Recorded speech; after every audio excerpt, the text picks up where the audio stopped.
ನಿಖೇತ್ ರಾಜ್ ಮೌರ್ಯ ಯಾರು? ತುಮಕೂರಿನಲ್ಲೇ ಹುಟ್ಟಿ ಬೆಳೆದವನು, ತುಮಕೂರಿನಲ್ಲೇ ಓದ್ಕೊಂಡವನು, ಆದರೆ ದೊಡ್ಡ ಕನಸುಗಳನ್ನು ಕಂಡವನು.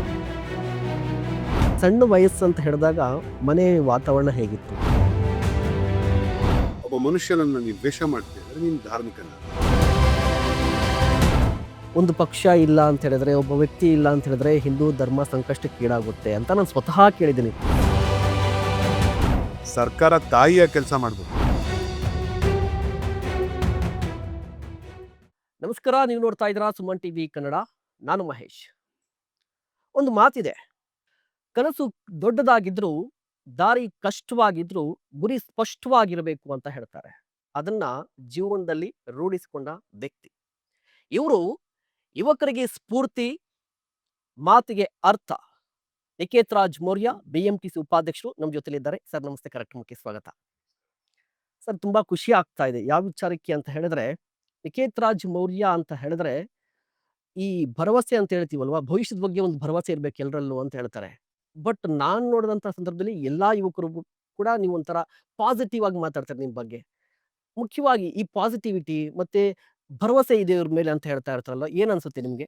ಭರವಸೆ ಬೇಕು. ಹ್ಮ್. ಯಾಕೆ ಬೇಕು ಅಂತಂದ್ರೆ, ನಾನು ಚಿಕ್ಕವನಾಗಿದ್ದಾಗ ಒಂದು ಅಬ್ದುಲ್ ಕಲಾಂ ಅವರು ಒಂದು ಸಾಲುಗಳನ್ನು ಹೇಳ್ಕೊಟ್ಟಿದ್ರು. ಅವರು ಸಾರ್ವಜನಿಕ ಸಭೆಗಳಲ್ಲಿ ಬಂದಾಗ ಸ್ಟೂಡೆಂಟ್ಸ್ ಹೇಳಿಸ್ತಾ ಇದ್ರು, to dream the impossible dream, to fight the unfightable foe, to bear with unbearable sorrow, to run when brave dare not to go, to reach that star no matter how far, to go to hell to create heaven for your brother ಅಂತ. ಅಂದ್ರೆ ಈ ಮಾತಿನ ಅರ್ಥ ಎಷ್ಟು ಚೆನ್ನಾಗಿದೆ ಅಂತಂದ್ರೆ, to dream the impossible dream, ನಾವೆಂಥ ಕನಸನ್ನ ಕಾಣಬೇಕು ಅಂತಂದ್ರೆ ಆ ಕನಸಲ್ಲಿ ಸಾಧ್ಯ ರೀ. ಎಂಥ ಜನ ಮಾತಾಡ್ತಿರ್ತಾರ, ಅಂಥ ಕನಸನ್ನೇ ಕಾಣಬೇಕು, ಸಣ್ಣ ಪುಟ್ಟ ಕನಸು ಕಾಣಬಾರ್ದು. So low aim is also a crime. So to dream the impossible dream, fight the unfightable foe, ಯಾರಿಂದ ಯಾರನ್ನ ಎದುರಿಸೋದಕ್ಕೆ ಯಾರಿಂದಲೂ ಸಾಧ್ಯ ಇಲ್ವೋ ಅಂಥದನ್ನು ಎದುರಿಸೋದಕ್ಕೆ ನಾವು ತಯಾರಾಗಿ ನಿಂತ್ಕೋಬೇಕು. ಟು ಬ್ಯಾರ್ ವಿತ್ ಅನ್ಬ್ಯಾರಬಲ್ ಸಾರೋ, ಸಣ್ಣ ಪುಟ್ಟ ಸಮಸ್ಯೆಗಳಿಗೆ ಕೆಲವು ಸರ್ತಿ ನಾವು ಸೋತವರಂತ ಆಗ್ತೀವಿ, ಆದರೆ ಮುಖ್ಯಾತ ಕಷ್ಟ ಪರಂಪರೆಗಳನ್ನು ಎದುರಿಸೋರು ನಮ್ಮ ಕಣ್ಮುಂದೆ ಇದ್ದಾರೆ. ನೇತಾಜಿ ಸುಭಾಷ್ ಚಂದ್ರ ಬೋಸ್ ಎಂಥ ಅದ್ಭುತವಾದ example. One man walked out of India, escaping from the British people from the house arrest. He came back with almost 60,000 men. You see, ಒಬ್ಬ ಮನುಷ್ಯ ಹೋದ ಭಾರತದಿಂದ, ಬ್ರಿಟಿಷರಿಂದ ಎಸ್ಕೇಪ್ ಆಗಿ ಬರಬೇಕಾದ್ರೆ 60,000 ಜನರನ್ನು ಕರ್ಕೊಂಡ್ಬಂದ. ಭಾರತದ ಗಡಿಯನ್ನು ದಾಟಿ, ಆ ಹಿಮಚ್ಛಾದಿತ ಪ್ರದೇಶಗಳನ್ನು ದಾಟಿ, ಜರ್ಮನಿವರೆಗೂ ಹೋಗಿ ಹಿಟ್ಲರನ್ನ ಭೇಟಿ ಮಾಡಿ ಎಷ್ಟೆಲ್ಲ ಸಾಹಸಗಳನ್ನು ಮಾಡಿದ್ರು. ಅಂದ್ರೆ ಯಾವುದನ್ನ ಮಾಡೋದಕ್ಕೆ ಯಾರಿಂದ ಸಾಧ್ಯ ಆಗಲ್ಲ ಅಂತ ಜನ ಭಾವಿಸ್ತಾರೋ ಅಂಥದನ್ನ ಮಾಡೋದಕ್ಕೆ ತಯಾರಾಗಬೇಕು. ಸೊ ಹೀಗಾಗಿ ಯುವಕ ಅಂತ ಅಂದ್ರೇನೆ ಉತ್ಸಾಹ, ಯುವಕ ಅಂದ್ರೇನೆ ಶಕ್ತಿ, ಯುವಕ ಅಂದ್ರೇನೆ ಸ್ಫೂರ್ತಿ, ಯುವಕ ಅಂದ್ರೇನೆ ಪ್ರೇರಣೆ, ಯುವಕ ಅಂದ್ರೆ ನಗುವಿನ ಬುಕ್ಕೆ.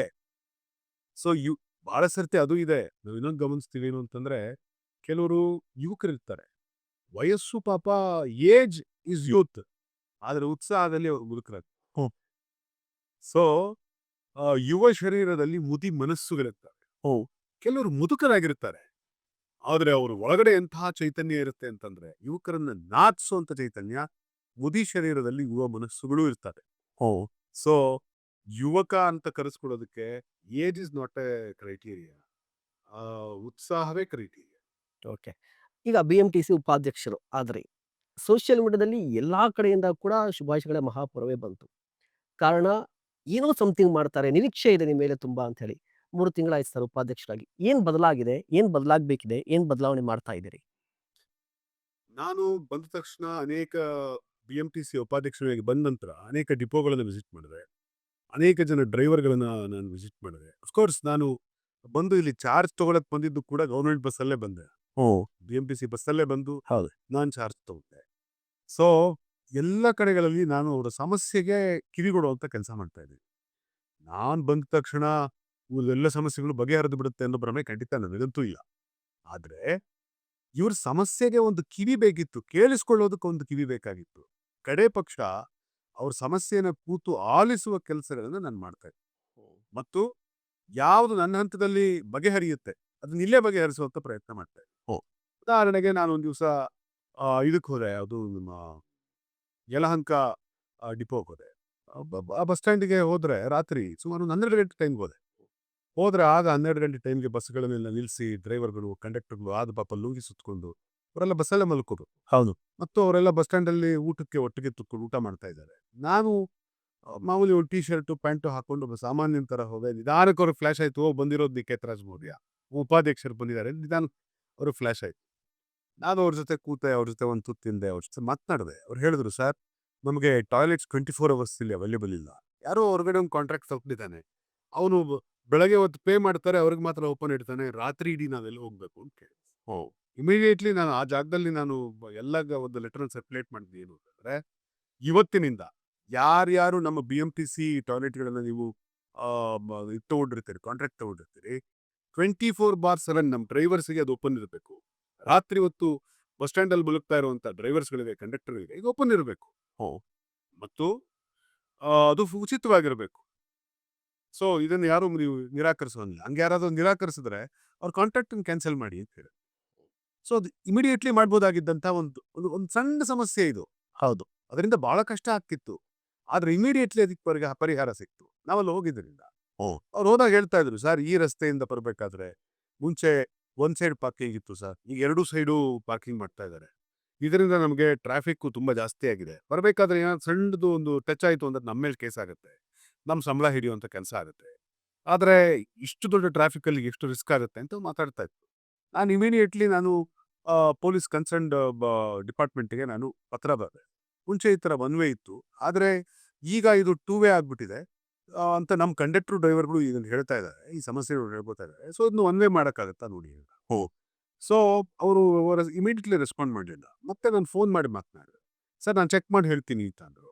ಆಮೇಲೆ ಕೂತ್ಕೊಂಡು ಅವರು ಡೀಟೇಲ್ಡಾಗಿ ಅಧ್ಯಯನ ಮಾಡಿ ನಾನೇ ಮಾತನಾಡಿದ್ರಿಂದ ಅವರು ನನಗೆ ರೀಸೆಂಟಾಗಿ ಒಂದು ಪತ್ರವನ್ನು ಕಳಿಸಿದ್ರು. ಏನು ಅಂತಂದರೆ, ಇಲ್ಲ ಅದು ಎಲ್ಲ ಕಾಲದಲ್ಲೂ ಕೂಡ ಅದು 2 ವೇನೇ ಆಗಿತ್ತು. ಮಧ್ಯೆ ಯಾವಾಗಲೂ ಸ್ವಲ್ಪ ದಿವಸಗಳ ಕಾಲ ರಸ್ತೆ ದುರಸ್ತಿ ಇದ್ದ ಕಾಲದಲ್ಲಿ ಅದು 1 ವೇ ಆಗಿತ್ತು.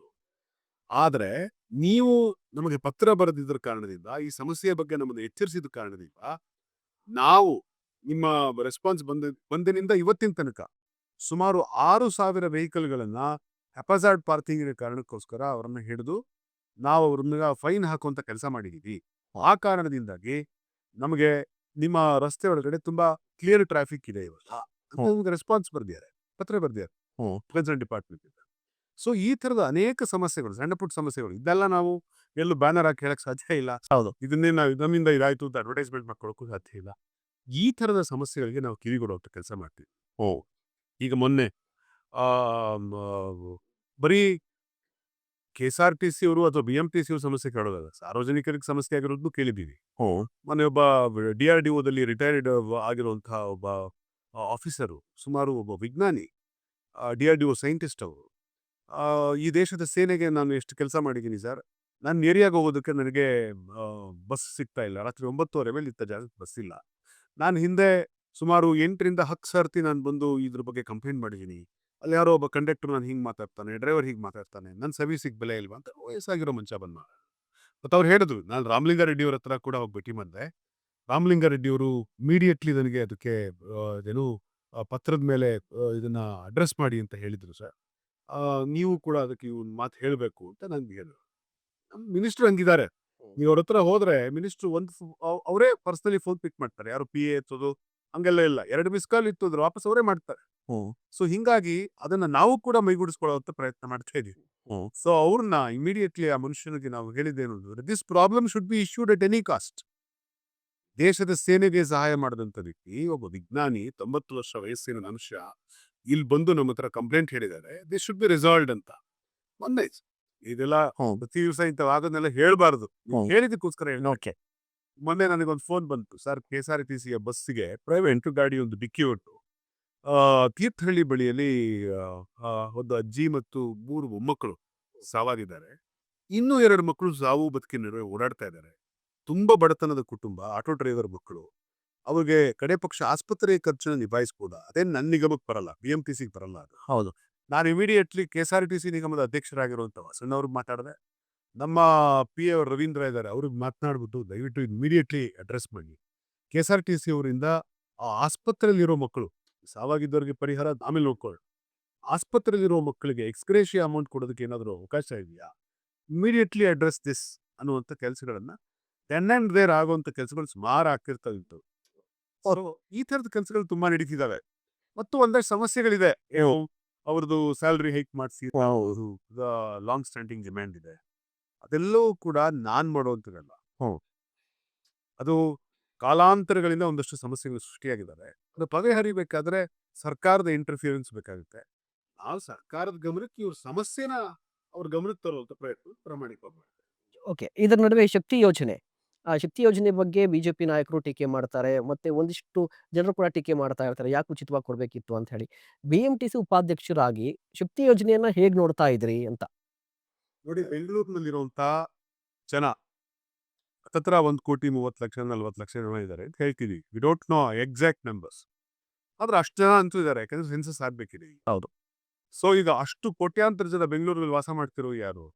ಇವರೆಲ್ಲ ಇಲ್ಲಿ ಬದುಕನ್ನ ಅರಸ್ಕೊಂಡು ಬಂದವರು.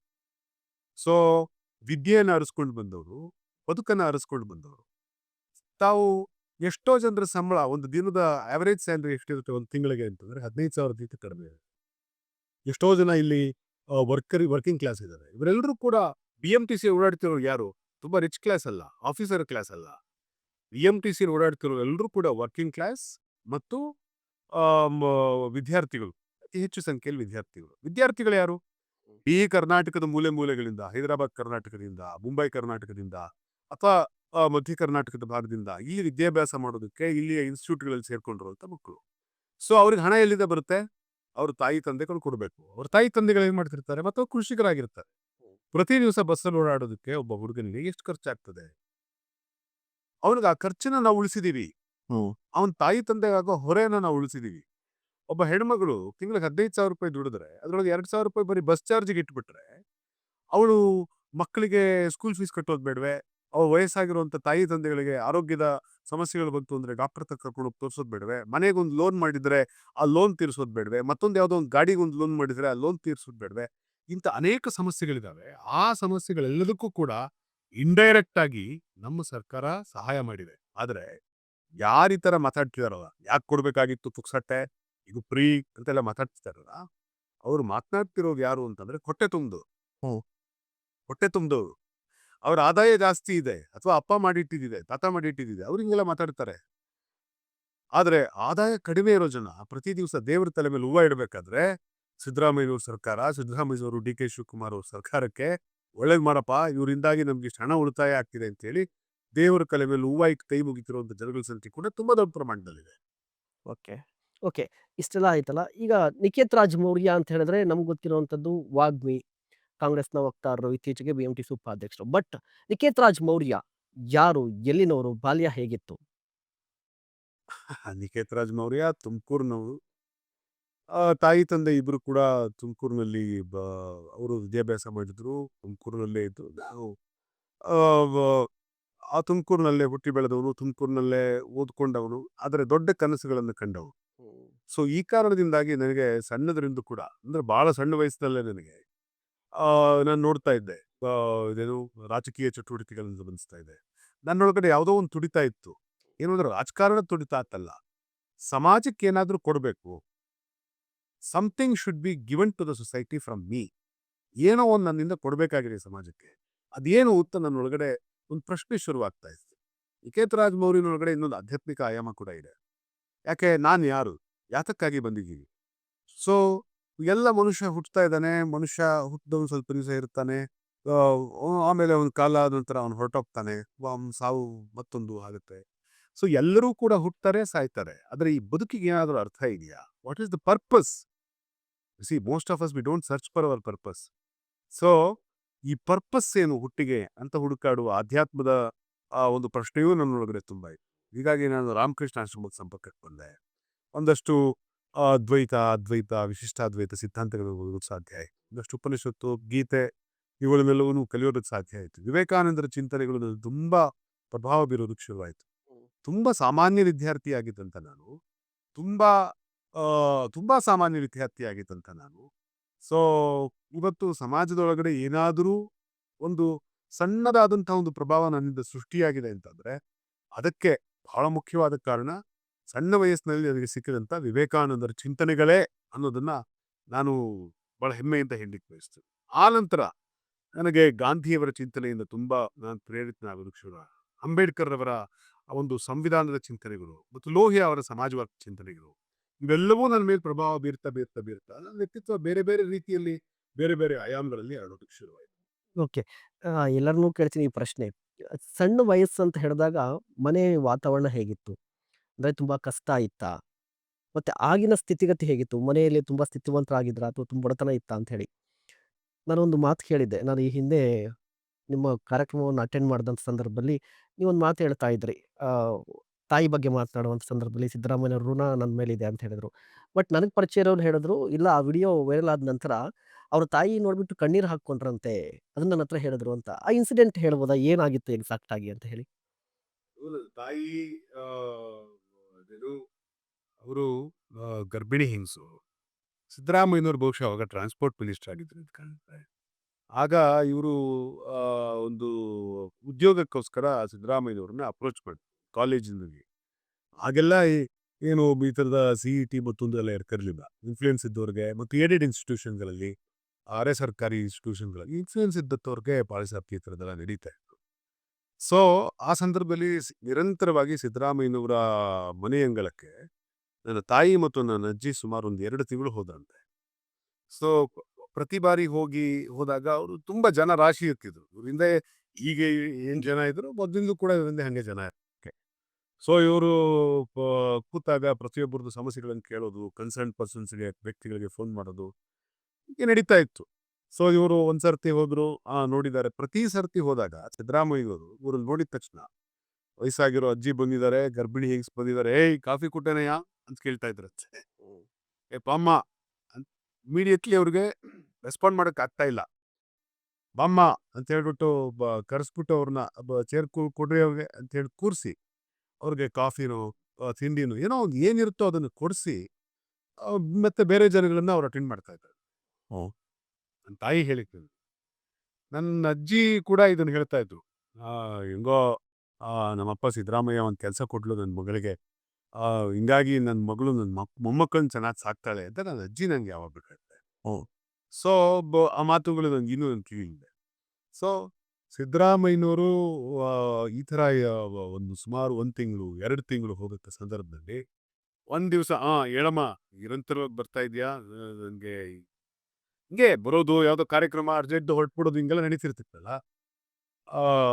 ಏನಾಗಬೇಕು, ವಿಧಾನಸೌಧದಲ್ಲಿದ್ದವರು ಕಡೆಗೆ ಕನ್ಸರ್ನ್ ಡಿಪಾರ್ಟ್ಮೆಂಟಿಗೆ ಅವರೇ ಎದ್ದು ನಡ್ಕೊಂಡು ಬಂದು ಇದೊಂದು ಕೆಲಸ ಆಗಲೇಬೇಕು ಅಂತ ಹೇಳಿ ನನ್ನ ತಾಯಿಯವ್ರಿಗೆ ಅವತ್ತು ಒಂದು ಕಾಲೇಜಿನಲ್ಲಿ ಉದ್ಯೋಗವನ್ನು ಕೊಡಿಸಿದ್ರು. ತುಮಕೂರಿನ ಕಾಳಿದಾಸ ಪದವಿ ಪೂರ್ವ ಕಾಲೇಜಿನಲ್ಲಿ ಕೆಲಸ ಕೊಡಿಸೋದಕ್ಕೆ ಸಿದ್ದರಾಮಯ್ಯನವ್ರ ಕಾರಣ. ಅದಾದ ನಂತರ ನಮ್ಮ ತಾಯಿ ಮತ್ತು ನನ್ನ ಅಜ್ಜಿ ಇಬ್ಬರು ಕೂಡ ಸ್ವೀಟ್ ಬಾಕ್ಸ್ ತಗೊಂಡು ಸಿದ್ದರಾಮಯ್ಯನವ್ರ ಮನೆಗೆ ಹೋದ್ರಂತೆ. ಆಗಿನ್ನೂ ಯತೀಂದ್ರ ಅವರು ಮತ್ತು ಡಾಕ್ಟರ್ ಯತೀಂದ್ರ ಅವರು ಮತ್ತು ರಾಕೇಶ್ ಅವರು ಪುಟ್ಟ ಮಕ್ಕಳು ಅವರಲ್ಲಿ ಹೊರಗಡೆ ಆಡ್ತಾ ಇದ್ದ ಸಂದರ್ಭದಲ್ಲಿ ಸ್ವೀಟ್ ಬಾಕ್ಸ್ ತೊಗೊಂಡೋದಾಗ ಸಿದ್ದರಾಮಯ್ಯನವ್ರು ಹೇಳಿದಂತೆ, ಯಾಕಮ್ಮ ಇದೆಲ್ಲ ತಂದೆ, ಏನು ನನಗೆ ಲಂಚ ರುಸ್ವತ್ ಕೊಡಕ್ಕೆ ಬಂದ ಅಂತ ನಕ್ರಂತೆ. ಏನಾಗಲಿ ಒಳ್ಳೇದಾಗಲಿ ಹೋಗಮ್ಮ, ಎಲ್ಲ ಏನು ಕೊಡ್ಬೇಡ ಸ್ವೀಟಾ ಗೊತ್ತಾಯ್ತಾ ಅಂತ ಹೇಳ್ಬಿಟ್ಟು ಒಂದು ಸ್ವೀಟ್ ಪೀಸ್ ಹಿಂಗೆ ಮುರ್ಕೊಂಡ್ರಂತೆ.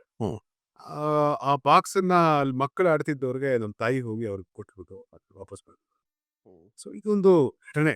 ಹೀಗಾಗಿ ನಾನು ಹೇಳಿದೆ, ಅದನ್ನ ಮೊನ್ನೆ ಹೇಳಿದೆ, ಬಹಳ ಜನಕ್ಕೆ ಇದೇನು 2013 ನಂತರ ಅನ್ನಭಾಗ್ಯ ಆಗಿದೆ.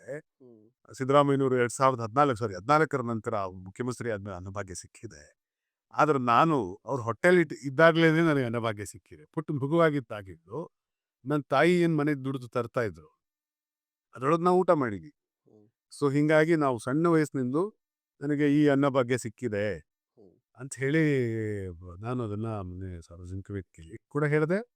ಮತ್ತು ಅನೇಕ ಸಂದರ್ಭದಲ್ಲಿ ಸಿದ್ದರಾಮಯ್ಯ ಸಾಹೇಬರು ಕೂಡ ಕೆಲವು ವೇದಿಕೆಗಳಲ್ಲೆಲ್ಲ ಸಿಕ್ಕಿದಾಗ ಭಾಷಣ ಮಾಡಬೇಕಾದ್ರೆ ಅವ್ರಿಗಿಂತ ಮುಂಚೆ ನಾನು ಭಾಷಣ ಮಾಡಿದ್ದಾಗ ಅವರು ನೋಡಿ ವೈದಾನಲ್ಲ ರಮ್ಮನ್ ನಾನೇ ಕೆಲಸ ಕೊಟ್ಟಿದ್ದು ಅಂತ ಹೇಳಿ ಸಾರ್ವಜನಿಕ ಸಭೆಗಳಲ್ಲಿ ಕೂಡ ಅವ್ರು ಹೇಳಿದ್ದಿರುತ್ತೆ.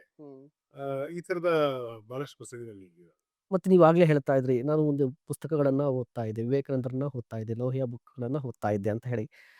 ಆಗ ಸಮಾಜವನ್ನ ನೋಡಿ, ವ್ಯವಸ್ಥೆಯನ್ನ ನೋಡಿ ಕೋಪ ಬಂದಿದ್ದುಂಟಾ?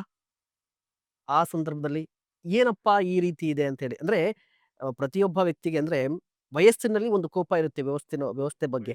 ಆ ಕೋಪ ಇತ್ತಾ ನಿಮ್ಗೆ? ನನಗೆ ತುಂಬಾ ಇತ್ತು. ನಾನು ಆಕ್ಚುಲಿ ಏನು ಅಂತಂದ್ರೆ ಮೊದಲಿಗೆ ನನ್ನ ಚಿಂತನೆಗಳನ್ನ ಒಂದು ಸ್ವಲ್ಪ ಈ ಕೋಮುವಾದ ನನ್ನನ್ನು ಆಕರ್ಷಿಸಿತು. ನಾಳೆಗ್ ಬರ್ತೀನಿ ಸರ್. ಇದು ಕೋಪ ಎಲ್ಲಿಂದ ಶುರುವಾಯ್ತು? ಹಾ, ಆ, ಅಂದ್ರೆ ಸಹಜವಾಗಿ ನೋಡಿ ಬಹಳ ಸಣ್ಣ ವಯಸ್ಸಿನಲ್ಲಿ ಆ ನನಗೆ ಆ ಆ ಚ ಆ ಆ ಎಳೆಯ ವಯಸ್ಸಿನ ಮನಸ್ಸು ಅದು ಹೆಂಗೆ ಅಂತಂದ್ರೆ ಬಿಳಿ ಹಾಳೆ. ಹ್ಮ್. ನೀವು ಅದನ್ನ ನೀಲಿ ಬಣ್ಣದ ಇಂಕ್ ಹಾಕಿದ್ರೆ ಅದಕ್ಕೆ ನೀಲಿ ಆಗುತ್ತೆ. ಕೆಂಪು ಬಣ್ಣದ ಇಂಕ್ ಹಾಕಿದ್ರೆ ಕೆಂಪಾಗುತ್ತೆ. ಹಸಿರು ಬಣ್ಣದ ಹಾಕಿದ್ರೆ ಹಸಿರಾಗುತ್ತೆ. ಕೇಸರಿ ಬಣ್ಣ ಹಾಕಿದ್ರೆ ಕೇಸರಿಯಾಗುತ್ತೆ. ಹಾಗೆ ನನಗೆ ಸ್ವಂತ ಆಲೋಚನೆಯೇ ಬರುವ ಕಾಲದ ಮುಂಚೆ ಒಂದಷ್ಟು ಆ ವಿಚಾರಗಳು ನನ್ನ ತಲೆಯನ್ನ ಹೊಕ್ಕಿದ್ವು. ಹೀಗಾಗಿ ಆ ಸಂದರ್ಭದಲ್ಲಿ ನನ್ನೊಳಗಡೆ ಸಹಜವಾಗಿಯೇ ಒಂದಷ್ಟು ದ್ವೇಷ ಮತ್ತು ಮತೀಯ ಭಾವನೆಗಳು ನನ್ನೊಳಗಡೆ ತುಂಬಾ ದೊಡ್ಡ ಮಟ್ಟದಲ್ಲಿ ಇದ್ವು. ಆದರೆ ಕಾಲಕ್ರಮೇಣ ನಾನು ಕುವೆಂಪು ಅವ್ರನ್ನ ಯಾವಾಗ ಓದೋಕೆ ಶುರು ಮಾಡಿದೆ, ಯಾವತ್ತು ವಿವೇಕಾನಂದರ ಅಧ್ಯಯನ ತುಂಬಾ ನನಗೆ ಸರಿಯಾಗಿ ಆಗ್ತಾ ಹೋಯ್ತು. ಮತ್ತು ಧರ್ಮ ಅಂದ್ರೆ ಕೋಮುವಾದ ಅಲ್ಲ. ಸೊ ಧರ್ಮ ಅಂದ್ರೆ ಬೇರೆ. ಈಗ ಉದಾಹರಣೆಗೆ ಒಂದು ವೇದಿಕೆಯಲ್ಲಿ ಯಾರೋ ಮಾತನಾಡ್ತಾ ಇದ್ರು. ಅವ್ರು ಹೇಳ್ತಾ ಇದ್ರು, ಸ್ವಧರ್ಮೇ ನಿಜನೋ ಶ್ರೇಯ ಪರಧರ್ಮೇ ಭಯಾವಹ ಅಂತ ಭಗವದ್ಗೀತೆಯಲ್ಲಿ ಕೃಷ್ಣ ಹೇಳಿದ್ದಾನೆ. ಹೀಗಾಗಿ ಹಿಂದುವಾಗಿ ಹುಟ್ಟಿದ ಮೇಲೆ ಹಿಂದುವಾಗಿಯೇ ಸಾಯ್ಬೇಕು, ಮುಸಲ್ಮಾನಾಗಿ ಹುಟ್ಟಿದ ಮೇಲೆ ಮುಸಲ್ಮಾನಾಗೇ ಸಾಯ್ಬೇಕು, ಕ್ರೈಸ್ತನಾಗಿ ಹುಟ್ಟಿದ ಮೇಲೆ ಕ್ರೈಸ್ತನಾಗೇ ಸಾಯ್ಬೇಕು ಅಂತ ಮಾತನಾಡ್ತಾರೆ. ಆದ್ರೆ ಭಗವದ್ಗೀತೆಯಲ್ಲಿ ಕೃಷ್ಣ ಹೇಳಿದ್ದೇನು? ಸ್ವಧರ್ಮೇ ನಿಧನೋ ಶ್ರೇಯ ಅನ್ನುವ ಮಾತಿನ ನಿಜವಾದ ಅರ್ಥ ಏನಪ್ಪಾ ಅಂತಂದ್ರೆ, ಬೆಂಕಿಯ ಸ್ವಧರ್ಮ ಸುಡೋದು, ನೀರಿನ ಸ್ವಧರ್ಮ ಹರಿಯೋದು. ಸೊ ಅದೇ ತರ ಮಾವಿನ ಹಣ್ಣಿನ ಸ್ವಧರ್ಮ ಸಿಹಿಯಾಗಿರೋದು, ಮೆಣಸಿನಕಾಯಿನ ಸ್ವಧರ್ಮ ಖಾರವಾಗಿರೋದು. ಮೆಣಸಿನಕಾಯಿ ಸಿಹಿ ಆಗೋಕ್ ಶುರುವಾದ್ರೆ ಸಾಧ್ಯನಾ? ಸಾಧ್ಯ ಇಲ್ಲ. ಮಾವಿನಕಾಯಿ ಖಾರ ಆಗೋಕ್ ಸಾಧ್ಯ ಇಲ್ಲ. ಇಲ್ಲ. ಸೊ ಬೆಂಕಿ ತಣ್ಣಗಾಗೋಕ್ ಸಾಧ್ಯ ಇಲ್ಲ. ಇಲ್ಲ. ಹಾಗೆ ಸ್ವಧರ್ಮ ಅಂತಂದ್ರೆ ಪ್ರತಿ ಮನುಷ್ಯನ ಒಳಗೂ ಒಂದು ಸ್ವಧರ್ಮ ಇದೆ. ಅರ್ಜುನನಿಗೊಂದು ಸ್ವಧರ್ಮ ಇದೆ. ಅವನೊಳಗಡೆ ಒಂದು ಕ್ಷತ್ರಿಯ, ಅವನು by nature, by innate nature ಒಂದು ಕ್ಷತ್ರಿಯ. ಸೊ ಹಿಂಗಾಗಿ ಅವನು ನಾನು ಅಂಥ ಕ್ಷತ್ರಿಯನಾಗಿದ್ದು ಯುದ್ಧ ಮಾಡಯ್ಯ ಅಂತ ಅಂದ್ರೆ ನನ್ನ ಕೈಕಾಲು ನಡಕ್ತಾ ಇದೆ, ನಾನು ಸನ್ಯಾಸಿ ಆಗ್ತೀನಿ ಅಂತಾನೆ. ನಾನು ಭಿಕ್ಷೆ ಬೇಡ್ತೀನಿ, ನಾನು ಸನ್ಯಾಸಿ ಆಗ್ತೀನಿ, ಅಹಿಂಸೆ, ಆ ಪಾಠಗಳನ್ನು ಹೇಳ್ತಿರ್ತಾರೆ. ಆಗ ಕೃಷ್ಣ ಹೇಳ್ತಾನೆ, ನೀನ್ ಕಾಡಿಗೆ ಹೋದ್ರೂ ಕೂಡ ನೀನ್ ಆ ಕೆಲಸ ಮಾಡೋದಿಲ್ಲ. ನೀನ್ ಕಾಡಿಗೆ ಹೋದ್ರೆ ಏನ್ ಮಾಡ್ತೀಯ ಅಂತಂದ್ರೆ ಅಲ್ಲೊಂದು ಸನ್ಯಾಸಿಗಳ ಸಂಘ ಕಟ್ಕೊಂಡು ಸನ್ಯಾಸಿ ಸಂಘದ ಪ್ರೆಸಿಡೆಂಟ್ ಆಗ. Because that is your innate nature. ಹೌದು. To rule is your innate nature.